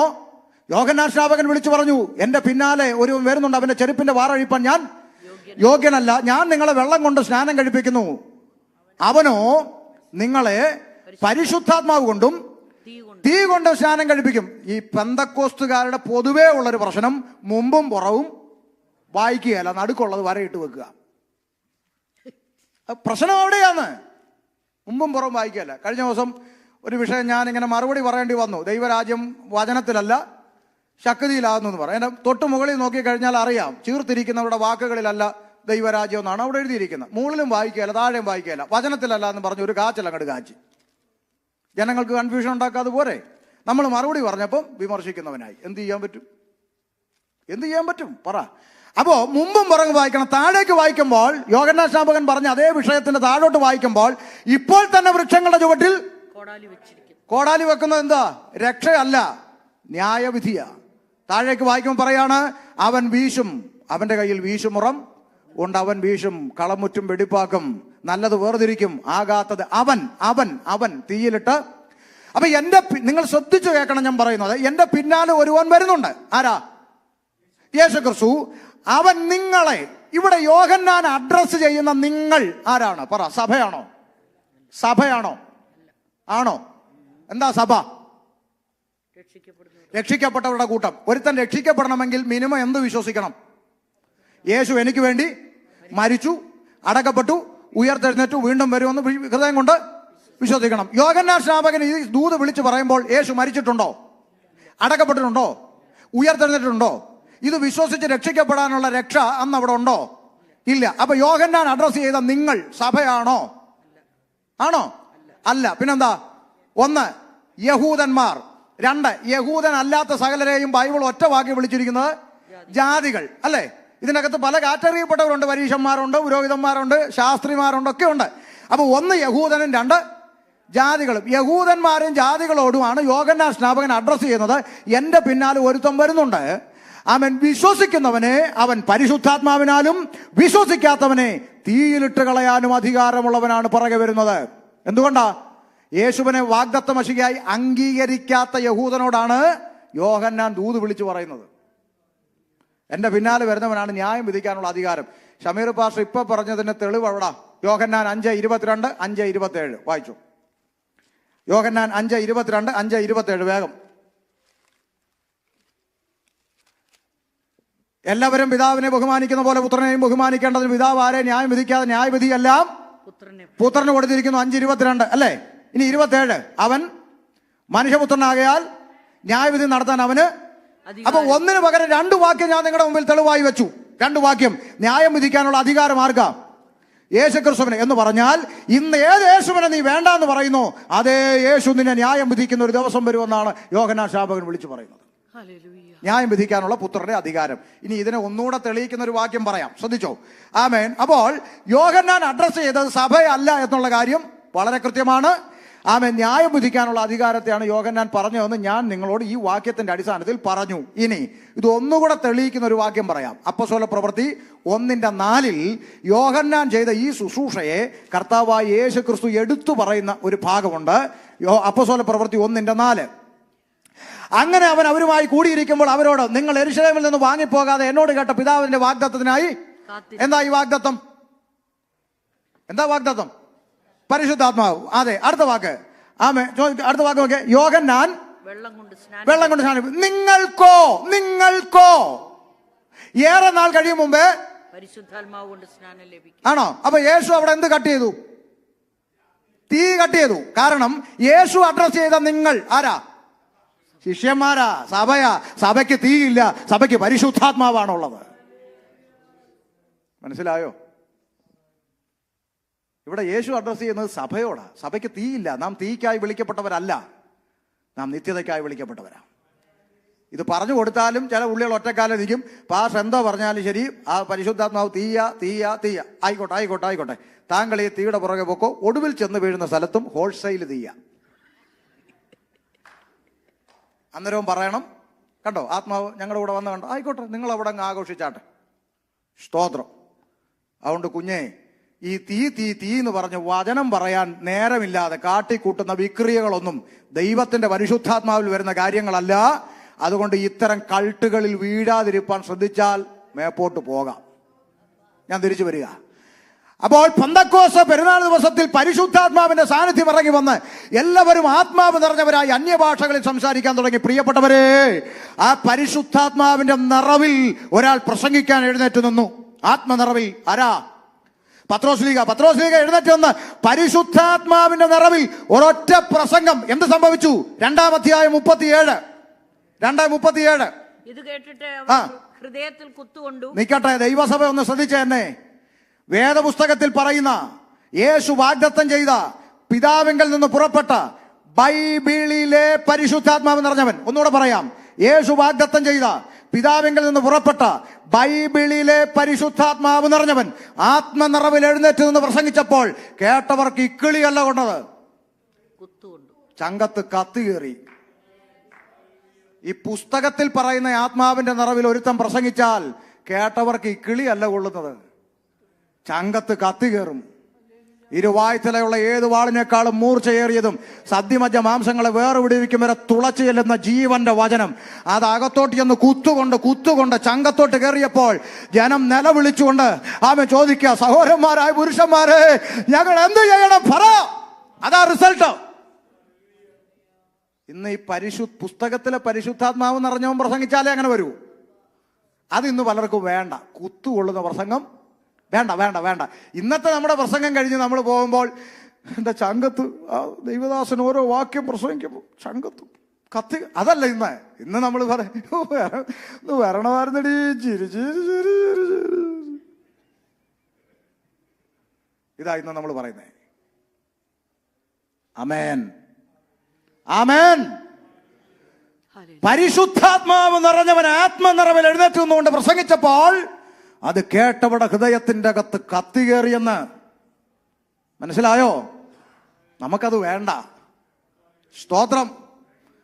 ഇന്ന് അങ്ങനെ വേണ്ട. ദൈവദാസന് കുത്തുകൊള്ളുന്ന പ്രസംഗം വേണ്ട. ആമേൻ. അതെ. അതുകൊണ്ട് എന്താ സംഭവിക്കുന്നത്? ദൈവസഭയ്ക്കകത്ത് ശുശ്രൂഷകന് ഉപദേശം പറയാൻ പറ്റില്ല. അറിയാമോ? ശുശ്രൂഷകൻ എന്ത് പറയണമെന്ന് തീരുമാനിക്കുന്ന പോലും മറ്റു പലരുമായി മാറി. മനസ്സിലായോ? കുഞ്ഞുങ്ങളെ കൊണ്ട് കെട്ടിപ്പറക്കി നടക്കുന്ന കാര്യം ഓർക്കുമ്പോൾ അവരിത് പറയുകയില്ല. സ്തോത്രം. ഞങ്ങൾക്കത് വിഷയമില്ല. ആമേൻ. ഞങ്ങൾക്കത് വിഷയമല്ല. ചെവിയുള്ളവൻ കേൾക്കട്ടെ. അല്ലാതെ വിളിച്ചവരെ പ്രസാദിപ്പിക്കാൻ സംസാരിക്കുകയല്ല, സ്വർഗത്തിലെ ദൈവത്തെ പ്രസാദിപ്പിച്ചാൽ മതി. ആമേൻ. ഞാൻ ആദ്യം പറഞ്ഞല്ലോ, എന്നെ നിങ്ങൾ ഇഷ്ടപ്പെടുകയോ ഇഷ്ടപ്പെടാതിരിക്കുകയോ ഡസന്റ് മാറ്റർ. അത് വിഷയമല്ല. അത് വിഷയമല്ല. പറയുന്നത് ദൈവത്തിന്റെ വചനമാണോ, ആ വചനം നിങ്ങൾ സ്വീകരിച്ചാൽ മതി. എന്നെ ആരും സ്നേഹിക്കണമെന്ന് എനിക്ക് നിർബന്ധമൊന്നും അതിൻ്റെ ഒന്നും കാര്യമൊന്നുമില്ല. ഈ സ്നേഹമൊക്കെ, ഇതിൻ്റെ അകത്തുള്ള സ്നേഹമൊക്കെ എന്താണെന്നൊക്കെ ഞാൻ അനുഭവിച്ച് 22 വർഷം കൊണ്ട് പഠിച്ചിട്ട് നിൽക്കുന്ന മനുഷ്യനാ. പറന്തൽ അടൂര് പ്രസംഗിച്ചു കഴിഞ്ഞപ്പോൾ ഒരു വലിയ അറിയപ്പെടുന്ന മോസ്റ്ററായിട്ട് റവറണ്ട് വന്ന് കെട്ടിപ്പിടിച്ചു പറഞ്ഞു, ഓ, ഈ കാലഘട്ടത്തിന്റെ പൗലോസായിട്ട് ദൈവം നിർത്തിയിരിക്കുക മോനെ എന്ന് പറഞ്ഞ് കെട്ടിപ്പിടിച്ചൊരു ഉമ്മ. നമുക്കൊരു അവാർഡ് കിട്ടിയ ഫീല്, സന്തോഷം. അത്രയും വലിയ മനുഷ്യൻ. കുറച്ചു കാലം കഴിഞ്ഞപ്പോൾ ഒരു കോൺഫറൻസിൽ എന്നെ പ്രസംഗിക്കാൻ വിളിച്ചു. ഉടനെ ഈ റവ അവിടുത്തെ സംഘാടകരെ വിളിച്ചു പറയാം, പുള്ളിയൊക്കെ എന്തിനാ വിളിക്കുന്നത്, വെറുതെ കുറ്റം പറയാം. എന്നാ എനിക്ക് മനസ്സിലായത്, യൂദായേക്കാളും വലിയ ചുംബനമാണല്ലോ ഇവൻ എനിക്ക് തന്നേന്ന്. മനസ്സിലായോ? സ്തോത്രം. സ്നേഹം കൊണ്ടൊന്നും വിളിക്കുന്നൊന്നും അല്ല, അതൊക്കെ നമുക്കറിയാം. അതുകൊണ്ട് നിങ്ങൾ സ്നേഹിക്കുന്ന കാര്യം അവിടെ നിൽക്കട്ടെ. ദൈവത്തിന്റെ വചനമായി കേൾക്കുന്നത്, ഇത് എന്റെ കയ്യിലിരിക്കുന്ന വേദപുസ്തകത്തിൽ എഴുതപ്പെട്ട പഥ്യോപദേശമാണ് കേൾക്കുന്നത്. ഇത് എന്നോട് അനുസരിക്കാൻ വേണ്ടി ദൈവം തന്ന വചനമാണ് കേൾക്കുന്നത്. ഞാനിത് അനുസരിക്കണമെന്ന് തീരുമാനിക്കുന്നവനാണ് ദൈവത്തിന്റെ കരത്തിൽ നിന്ന് അനുഗ്രഹവും വിടുതലും പ്രാപിക്കാൻ കഴിയുന്നത്. ആമേൻ. ഞങ്ങൾ എന്ത് ചെയ്യണമെന്ന് കുത്തുകൊണ്ടവർ ചോദിക്കുക. കുത്തുകൊണ്ടവർ ചോദിച്ചു, സഹോദരന്മാരെ, ഞങ്ങൾ അല്ല, കുത്തുകൊണ്ടവരെല്ലാം കൂടെ പത്രോസിന്റെ കൊങ്ങാക്കി പിടിച്ചോ? ഇല്ല. മനസ്സിലായോ? ഇന്ന് ദൈവദാസന്മാർ എന്തെങ്കിലും പ്രസംഗിച്ചാൽ പാസ്റ്ററിന്റെ കൊങ്ങാക്കി പിടിക്കുന്ന കമ്മിറ്റിക്കാരുള്ള കാലമാ. കമ്മിറ്റിയെ കുറിച്ച് അമേരിക്ക വന്ന് മിണ്ടിയാൽ നിങ്ങൾ ഇനി പ്രസംഗിച്ച തന്നെ, പിന്നെ പോയി പണി നോക്കാൻ പറ. സ്തോത്രം. മനസ്സിലായോ? ഞാൻ പഠിച്ച വേദപുസ്തകത്തിൽ അനുഭവം കൊണ്ടും പ്രായം കൊണ്ടും സീനിയർ ആയിട്ടുള്ള ഒരു ദൈവദാസന്റെ മുമ്പിൽ നിന്ന് ഞാൻ ചോദിക്കുകയാണ്, ഞാൻ പഠിച്ച വേദപുസ്തകത്തിൽ സഭ ശുശ്രൂഷകന് കീഴടങ്ങിയിരിക്കുകയാട്ടാ കാണുന്നത്. അല്ലേ അച്ഛാ? നിങ്ങളെ നടത്തുന്നവരെ അനുസരിച്ച് കീഴ്പ്പെട്ടിരിക്കണമെന്ന് ഒരു ഭാഗത്തും, മറുഭാഗത്ത് നന്നായി ഭരിക്കുന്ന മൂപ്പന്മാരെ ഇരട്ടി മാനത്തിന് യോഗ്യരായി എണ്ണണമെന്നും. ഒരു സ്ഥാനത്ത് മൂപ്പൻ ഭരിക്കുന്നവനായിരിക്കണം, മറുഭാഗത്ത് വിശ്വാസി കീഴടങ്ങിയിരിക്കുന്നവനായിരിക്കണം. ഇതാ ഞാൻ പഠിച്ച പുസ്തകത്തിലെ സഭ. മനസ്സിലായോ? അതിനൊക്കെ TPMകാരെ കണ്ടുപഠിക്കണമെന്ന് ഞാൻ പറയും. ഡോക്ടറാട്ടെ, എഞ്ചിനീയർ ആട്ടെ, ജഡ്ജി ആട്ടെ, വക്കീലാട്ടെ, സഭയെ വന്നാൽ ഐ എം ഡോക്ടർ. ഡോക്ടറാണ് വല്ല ക്ലിനിക്കിലും പോയിട്ടോ, മര്യാദയ്ക്ക് അവിടെ ഇരിക്കാൻ പറയും. മനസ്സിലായോ? അതാണ് സഭ ഈ വിഷയത്തിൽ. ഇനി നിങ്ങൾ അതാണ് സഭയെന്നും പറഞ്ഞ് നാളെ എല്ലാവരും കൂടെ അങ്ങോട്ട് പോകാനല്ല. ഈ വിഷയത്തിൽ അത് അനുകരണീയമായ മാതൃകയാണ് എന്ന് ഞാൻ പറഞ്ഞതാണ്. അത് ഇപ്പോഴും പറയുന്നു. അപ്പൊ സഭയ്ക്കകത്ത് നമുക്ക് പഥ്യോപദേശം കേൾക്കാൻ സാധിക്കും. മുഖപക്ഷമില്ലാത്ത ദൈവത്തിന്റെ ആലോചന കേൾക്കാൻ സാധിക്കും. ശുശ്രൂഷ പരിശുദ്ധാത്മാവിന് വിട്ടുകൊടുക്കുക. ശുശ്രൂഷകന്റെ കൊങ്ങായ്ക്ക് പിടിക്കരുത്. ആമേൻ. ഞങ്ങൾ എന്ത് ചെയ്യണമെന്ന് ചോദിച്ചു പത്രോസ് അവരോട്. നിങ്ങൾ മാനസാന്തരപ്പെട്ട് നിങ്ങളുടെ പാപങ്ങളുടെ മോചനത്തിനായി ഓരോരുത്തരും യേശുക്രിസ്തുവിന്റെ നാമത്തിൽ സ്നാനമേൽപ്പിന്, എന്നാൽ പരിശുദ്ധാത്മാവ് എന്ന ദാനം ലഭിക്കും. വാഗ്ദത്തം നിങ്ങൾക്ക് നിങ്ങളുടെ മക്കൾക്ക് നമ്മുടെ ദൈവമായ കർത്താവ് വിളിച്ചു വരുത്തുന്ന ദൂരസ്ഥരായ ഏവർക്കും ഉള്ളതല്ലോ എന്ന് പറഞ്ഞു. മറ്റു പല വാക്കുകളാൽ അവൻ സാക്ഷ്യം പറഞ്ഞ് അവരെ പ്രബോധിപ്പിച്ചു. ഈ വക്രതയുള്ള തലമുറയിൽ നിന്ന് രക്ഷിക്കപ്പെടുമെന്ന് പറഞ്ഞു. അവൻ അവരുടെ വാക്ക് കൈക്കൊണ്ടവർ സ്നാനമേറ്റു. അന്ന് 3000-ഓളം പേർ അവരോട് ചേർന്നു. അടുത്ത വാക്ക്, അവർ അപ്പോസ്തലന്മാരുടെ ഉപദേശം കേട്ടു. കണ്ടോ അവിടെ ഒരു ചിന്ത കണ്ടോ? അന്ന് 3000-ഓളം പേർ അവരോട് ചേർന്നു. ഒറ്റ പ്രസംഗം, കുത്തുകൊള്ളുന്ന ഒറ്റ പ്രസംഗം. 3000-ഓളം പേര് മാനസാന്തരപ്പെട്ടു. ഉണർവ്. അതാ 1-ാം നൂറ്റാണ്ടിലെ ഉണർവ്.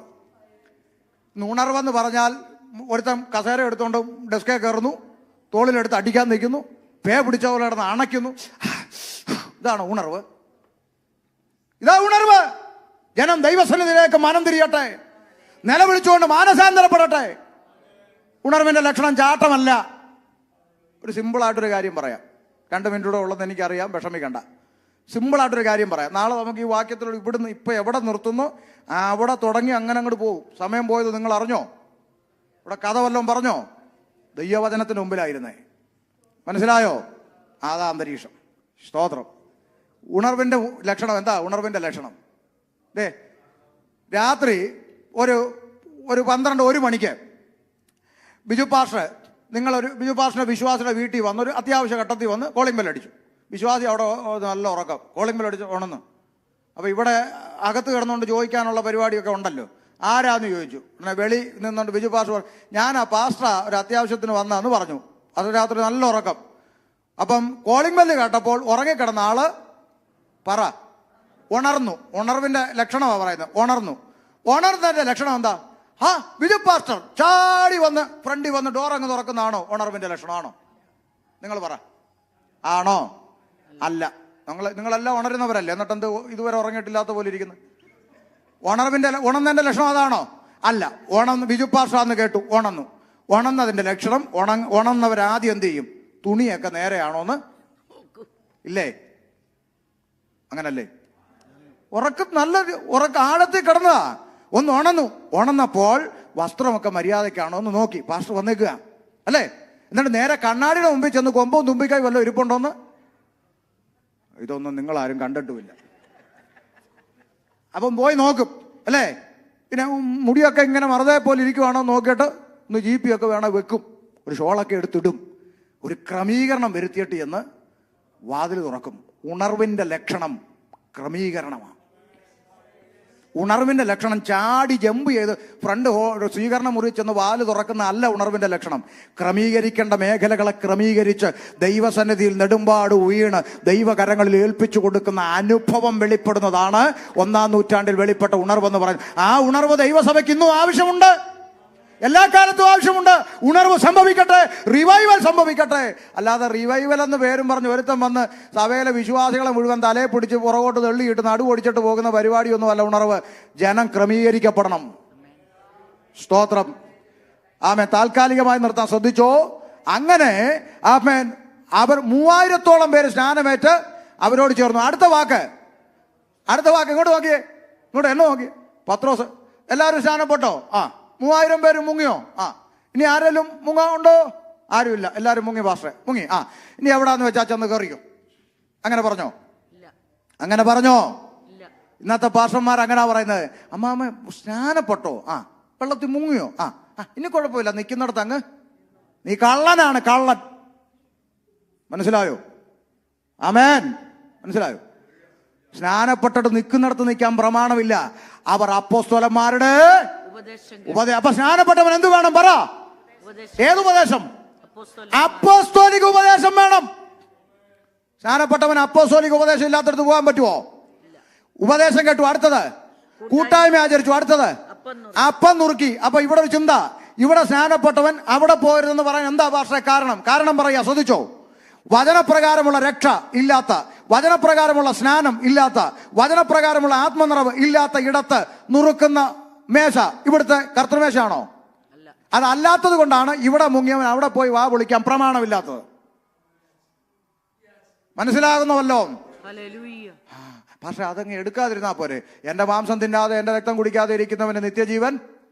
പിന്നെ നീ എന്തിനാ മുങ്ങിയേ? ആമേൻ. ഇതിലും ഭീകരമായ സംഗതി ഇതിനകത്തുണ്ട്. നാളെ സഹിക്കാൻ മനസ്സുണ്ടേ വാ. സ്തോത്രം. ഒന്ന് പഠിക്കാന്നേ നമുക്ക്. സ്തോത്രം. അവരപ്പോസ്തലന്മാരുടെ ഉപദേശം കേട്ടും കൂട്ടായ്മ ആചരിച്ചു, അടുത്ത് അപ്പം നുറുക്കിയും പ്രാർത്ഥന കഴിച്ചു പോന്നു. ആ കൂട്ടത്തെ നോക്കി സ്വർഗം വിളിച്ച പേരാണ് 47-ാം വാക്യം. കർത്താവ് രക്ഷിക്കപ്പെടുന്നവരെ ദിനം പ്രതി സഭയോട് ചേർത്തുകൊണ്ടിരുന്നു. ഒരു വാക്ക് പറഞ്ഞ് നിർത്തുക. ആമേൻ. അങ്ങനെ സഭ ആരംഭം കുറിച്ചിട്ട് അപ്പോസ്തലന്മാർ പിന്നെയും പുറപ്പെട്ടു പോയി. ലേഖനങ്ങളുടെ പശ്ചാത്തലം എന്താണെന്ന് പറഞ്ഞാൽ അത് ഒരു 2 മിനിറ്റിൽ പറഞ്ഞങ്ങ് നിർത്താം. എന്തായാലും ഇത്രയും ക്ഷമിച്ചല്ലോ. ആമേൻ. പുറപ്പെട്ടു പോയി പിന്നെയും വചനം പ്രസംഗിച്ചു.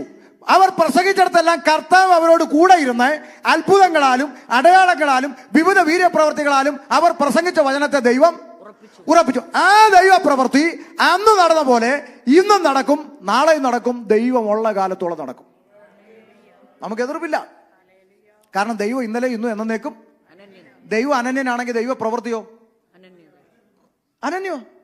നമ്മുടെ അപ്പച്ചനോട് പറ, അപ്പച്ച നമ്മുടെ കൺവെൻഷന്റെ ഫ്ലയർ ഇവിടുത്തെ മരത്തെ കയറി ആ മരത്തിന്റെ മേലെ വലിച്ചു കെട്ട്, ഉടനെ അപ്പച്ചൻ പറയും, കളിയാക്കാതടാ ഉവേ, പണ്ടൊക്കെ ഒത്തിരി കെട്ടിയതാ, ഇപ്പൊ പണ്ടത്തെ പോലെ ഒക്കുന്നില്ലടാ ഉവേ, വയസ്സായില്ലയോ എന്ന് അപ്പച്ചൻ പറയും. ദൈവത്തോട് പറ, മോശയുടെ കാലം തുടങ്ങി അത്ഭുതം ചെയ്ത മഹാദൈവം അല്ലേ, അങ്ങ് എനിക്ക് വേണ്ടി അത്ഭുതം ചെയ്യണമെന്ന് പറഞ്ഞാൽ ദൈവം പറയും, ഓ അതൊക്കെ ഒരു കാലം, കുറെയൊക്കെ ചെയ്തടാ ഉവേ, ഇന്നിപ്പോ പണ്ടത്തെ പോലെ അങ്ങോട്ട് ഏക്കുന്നില്ല. അങ്ങനെ പറയും ദൈവമാണോ നമ്മുടെ ദൈവം?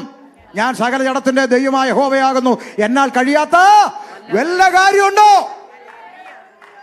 ദൈവം ഇന്നലെ ഇന്നും എന്നേക്കും അനന്യ. ദൈവത്തിന്റെ അത്ഭുത പ്രവൃത്തി അന്നും നടക്കും, ഇന്നും നടക്കും, എന്നും നടക്കും. പക്ഷേ പെന്തക്കോസ്തുകാർ മനസ്സിലാക്കാത്തൊരു മേഖലയുണ്ട്. അത് പറഞ്ഞാൽ നിർത്താൻ ചിന്തിച്ചത്, അത് പറഞ്ഞ് നിർത്താം. അവർ പ്രസംഗിച്ച വചനത്തെ അത്ഭുതങ്ങളാലും അടയാളങ്ങളാലും വീര്യപ്രവർത്താൻ ദൈവം ഉറപ്പിച്ചു. അത് ഇന്നും നടക്കുമെന്ന് ഷമീർ ഭാഷ പറഞ്ഞു, സമ്മതിക്കുന്നു. പക്ഷേ പെന്തക്കോസ്തുകാർ അറിയേണ്ട ഒരു മേഖലയുണ്ട്. ഇത് ദൈവം ചെയ്തത് ആരുടെ നടുവിൽ എന്തിനു വേണ്ടി, അത് പഠിക്കുന്നില്ല. ആരുടെ നടുവിൽ എന്തിനു വേണ്ടി? ആമേൻ. അവർ പ്രസംഗിച്ചത് യഹൂദന്റെയും ജാതികളുടെയും നടുവിലാണ്. യഹൂദന്റെയും ജാതികളുടെ നടുവിൽ അവർ പ്രസംഗിച്ചു. എന്ത് പ്രസംഗിച്ചു? അവർ പ്രസംഗിച്ച എന്തായിരുന്നു അവിടെ പ്രസംഗം? ബിസിനസ് തകർച്ചയോ? ഭാരപ്പെടണ്ട. ആണോ? കടഭാരമോ? ദുഃഖിക്കണ്ട. ചേച്ചിയുടെ കഷണ്ടിയിൽ ഇതാ മുടി കിളിർക്കുകയാണ്. ആണോ? ചേച്ചിയുടെ പല്ലിന്റെ പോട് യേശു അടക്കിയ ഇതാണ്. മാരൊക്കെ വട്ടന്മാരാന്നേ. നടുവേദന, വല്ലുവേദന, ഉളുക്ക്, പിരിപ്പ്, തരിപ്പ്, കൊട്ടൻ ചുക്കാതി പരിപാടിയെ ഇപ്പൊ സോഷ്യൽ മീഡിയ തുറന്ന കർത്താവിനെ നാണം കെടുത്തുക. ആമേൻ. ഇന്നും കൂടെ ഞങ്ങള് കണ്ടിട്ടിരിക്കുകയാണ്. ഒരുത്തൻ പറയുന്നു, ചേച്ചിയുടെ യൂട്രസ് എനിക്ക് കാണാമെന്ന്. എങ്ങനെ ഇവൻ കാണുന്നതെന്ന് എനിക്ക് മനസ്സിലാകുന്നില്ല. യോഗം കഴിയുമ്പോൾ, ഞാൻ വെറുതെ പറഞ്ഞതാണെങ്കിൽ യോഗം കഴിയുമ്പോൾ നിങ്ങൾ എൻ്റെ അടുത്ത് വാ, ഞാൻ വേണം ഫോണിലോട്ട് അയച്ചു തരാം. ഇതെങ്ങനെയാണ് ഇവൻ കാണുന്നതെന്ന് എനിക്ക് മനസ്സിലാകുന്നില്ല. ദൈവമക്കളെ ഒന്ന് ശ്രദ്ധിക്കൂ. ഇത്തരം വിഡ്ഢിത്തങ്ങളുടെ പിന്നാലെ പോകാതെ ഒന്ന് ശ്രദ്ധിക്കൂ. എന്തായിരുന്നു അപ്പോസ്തലന്മാരുടെ പ്രസംഗം? നിങ്ങൾ ക്രൂശിച്ചു കൊന്ന ആ യേശുണ്ടല്ലോ, അവൻ തന്നെയാണ് മശിഹ, അവനല്ലാതെ മറ്റൊരുത്തനിലും രക്ഷയില്ല. പിതാവായ ദൈവം അവനെ ഉയർപ്പിച്ചു, അതിന് ഞങ്ങൾ സാക്ഷി. അതായിരുന്നു നമ്മുടെ പ്രസംഗം, അല്ലേ? ആ പ്രസംഗത്തെ ഉറപ്പിക്കാൻ അത്ഭുതങ്ങളാലും അടയാളങ്ങളാലും വീര്യപ്രവൃത്തികളാലും കർത്താവ് വചനത്തെ ഉറപ്പിച്ചു. ശ്രദ്ധിക്കണം, പോയിന്റ് ശ്രദ്ധിക്കണം. അത് നിമിത്തം യഹൂദന്മാരിൽ നിന്നും ജാതികളിൽ നിന്നും അനേകർ ആരിൽ വിശ്വസിച്ചു? ക്രിസ്തുവിൽ വിശ്വസിച്ചു. ആ ദൈവപ്രവൃത്തിയാണ് ഇന്നും നടക്കുമെന്ന് ഷമീർ ഭാഷ പറഞ്ഞത്. അതിന്റെ തെളിവ് ശിവാസണ്ണിയോട് ചോദിക്കണം. അതിന്റെ തെളിവ് ഇന്നും നടക്കുന്നു. എന്തെല്ലാം വീര്യപ്രവൃത്തികൾ നോർത്ത് ഇന്ത്യയുടെ മണ്ണിൽ ഇന്നും നടക്കുന്നു. ഒരു ടി വിയിലും യൂട്യൂബിലും ഫേസ്ബുക്കിലും വാട്സാപ്പിലും ഒന്നും ഇല്ലാത്ത പാവപ്പെട്ട ദൈവദാസന്മാർ, ഒരു അഡ്രസ് ഇല്ലാത്ത, ഒരു ടി വിയിലും കാണാനില്ലാത്ത പാവപ്പെട്ട അപ്പച്ചന്മാർ, ദൈവദാസന്മാർ പല ഗാവുകളിലും വില്ലേജുകളിലും കടന്നു ചെല്ലുമ്പോൾ ചങ്ങലക്കകത്തിട്ടിരിക്കുന്ന മാനസിക രോഗി വരെ ഒറ്റ പ്രാർത്ഥനയിൽ സൗഖ്യമായിട്ട് ഒരു ഗ്രാമം മുഴുവൻ കൂട്ടത്തോടെ രക്ഷിക്കപ്പെട്ടിട്ട് 150-200 സ്നാനമൊക്കെ ഒന്നിച്ച് നടക്കുന്നത് കൊണ്ടാണ് പേപ്പട്ടിയെ പോലെ ദൈവദാസന്മാരെ തല്ലിക്കൊല്ലുന്നത്. അറിയാമോ? ചോദിക്ക്. അത്ഭുതം നടക്കുന്നില്ലയോ എന്ന് ചോദിക്ക്. അപ്പൊ അത്ഭുതം അടയാളം നടക്കും. പക്ഷേ ഇതിനെ ഞങ്ങളെപ്പോലുള്ളവർ വിമർശിക്കാറുണ്ടല്ലോ, നിങ്ങൾക്കറിയാം. അതല്ലേ നിങ്ങൾക്ക് പിണക്കം? എന്തിനാ വിമർശിക്കുന്നേ? ഞങ്ങൾ വിമർശിക്കുന്ന ദൈവത്തിന്റെ പ്രവൃത്തി അല്ല. ഈ കൃപാവരം ഉണ്ടെന്ന് പറഞ്ഞവൻ കർത്താവിനെ അറിയാതെ കിടക്കുന്ന ജനത്തിന്റെ അടുത്തേക്ക് പോകേണ്ടതിന് പകരം ഈ കൃപാവരം ഉണ്ടെന്ന് പറയുന്നവൻ രക്ഷിക്കപ്പെട്ട് സ്നാനപ്പെട്ട് അഭിഷേകം പ്രാപിച്ച പെന്തക്കോസുകാരെ 1000 രൂപ രജിസ്ട്രേഷൻ ഫീസും കൊടുത്ത് അകത്ത് കയറ്റി കഥ കടച്ച് കൊളുത്തിട്ടിട്ട് ഇതിന്റെ അകത്തിട്ടാണ് നടുവേദന, പല്ലുവേദന മാറി. ഇതാണ് ഞങ്ങൾ എതിർക്കുന്നത്. സഭ ഉപവസിച്ചും പ്രാർത്ഥിച്ചും കൃപാവരം പ്രാപിച്ചിട്ട് ഈ സത്യം അറിയാതെ കിടക്കുന്ന ജനത്തിന്റെ ഇടയിലോട്ടാണ് ശുശ്രൂഷകന്മാർ പുറപ്പെടേണ്ടത്. അവിടെ നിർത്തുന്നു. അത്ഭുതങ്ങളാലും അടയാളങ്ങളാലും വചനത്തെ ഉറപ്പിച്ചപ്പോൾ അത് നിമിത്തം പലരും കർത്താവിൽ വിശ്വസിച്ചിടത്തെല്ലാം സഭയുണ്ടായി. ആ സഭയ്ക്ക് എഴുതപ്പെട്ടതാണ് എന്ത്? ലേഖനങ്ങൾ.